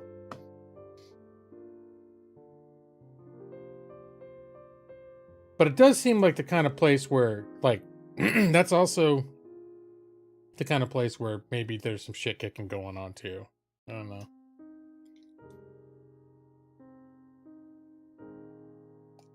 It's subjective. Scoville is subjective by design. Only recently can they calculate it with science, and even then you're not so sure. Huh. Yeah, well, I mean, one of the things that they say forever is that the bomb, the really hot one that fucked a bunch of people up, I don't know if this is... Like, people are still acting in Season 17 like this is really harsh. Maybe they just put a lot on the wings, because this was not nearly as bad as Apollo. And everyone says the bomb, which only usually has like 100, this still says the same, 135,000 Scovilles. That's how the previous the bombs were rated as well. But supposedly this was 10 times more unpleasant than the last dab. Even though the last dab is rated at 2 million Scovilles. And this is only 136,000. So that's why I was scared of this. But this is like a new version, so it's definitely not as strong as the original one.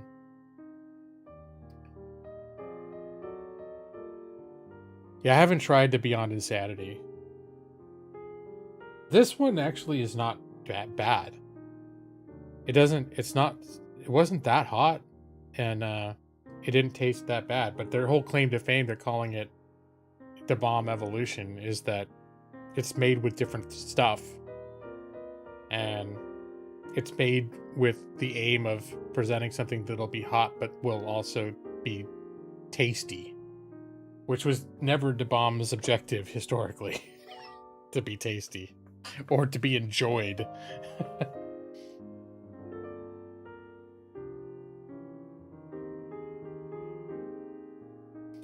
Yeah, I just the wings. Their wings are tossed in the sauce. I just don't know. I mean, it's only the reason they call this the last dab is because that's like their little thing they do for the very last one.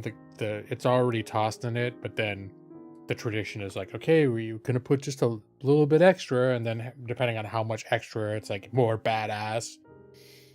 So that's why they call it the last dab, because it's the last one they do in every show. But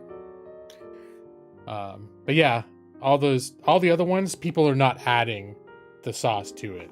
They have the sauces all laid out, so you like can visually see what each one looks like as they're going down the list. But they're not like putting sauce on top for each bite. All of them are already got them on there.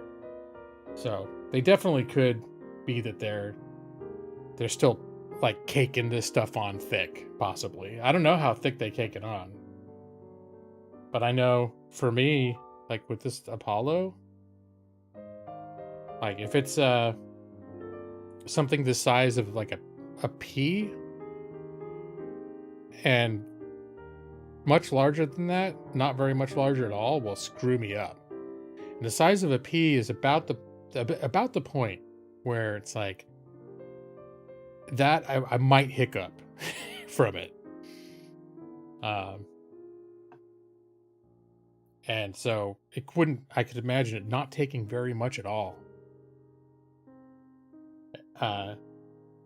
When you're tossing them in this stuff, like I have no idea how much gets on there. Oh, pure capsaicin. You no longer chase the hottest sauce. Well, the bomb was like the previous the bombs were more of an extract, right? I mean, that's why it tastes like so much crap. Is because it wasn't just the natural ingredients. It wasn't just, hey, I'm gonna take this really hot pepper and mush it up and put it into the sauce. It was like, we're going to scientifically extract the oils that cause you to suffer and make a sauce out of it.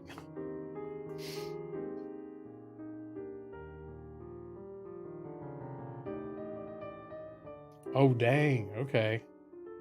One drop of extract mixed in a huge bowl of mac and cheese, and it nearly killed you with a couple bites. Oh my god. Well, I wouldn't chase that down. Yeah, anything that would be dangerous to put in your mouth, I don't think I want to buy. But all right, guys. I know AWOL was trying to go to sleep for like a half hour now too. Oh, and I just noticed Evie took care of business earlier and it hid that one person. Get Evie pulling the police maneuvers.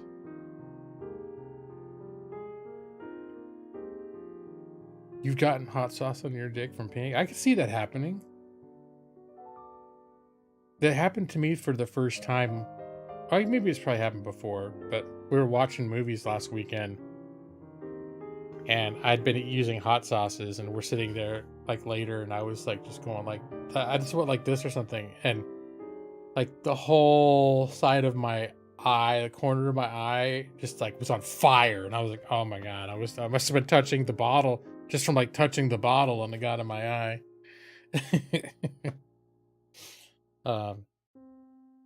And after, like, that's all you see on Hot Ones over and over again. Just stay away from the eyes. Be careful with the eyes. Careful around the eyes. Don't touch the eyes. But I never got any on my, never got any down there.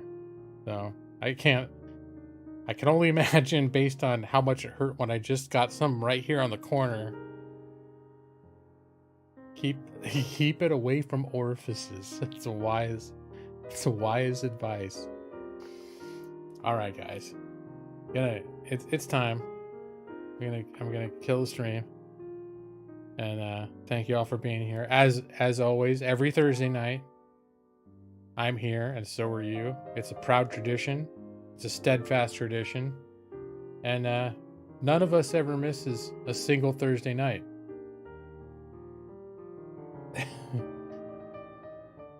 But all good times must come to an end, and we are well past the shushing hour. And you know what that means. It's time to take a deep breath. Take a deep breath. Now we're all worked up. It's time to relax now. It's time to calm down.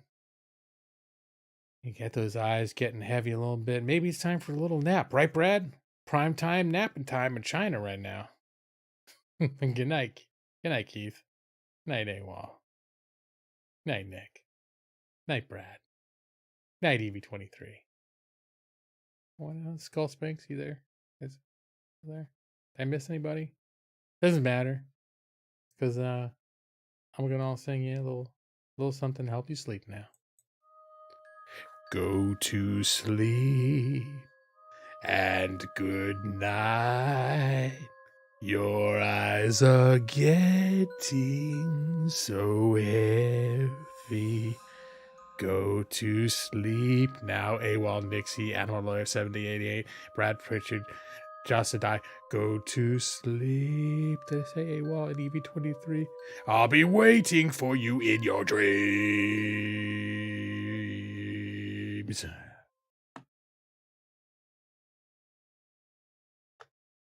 Look at Brad.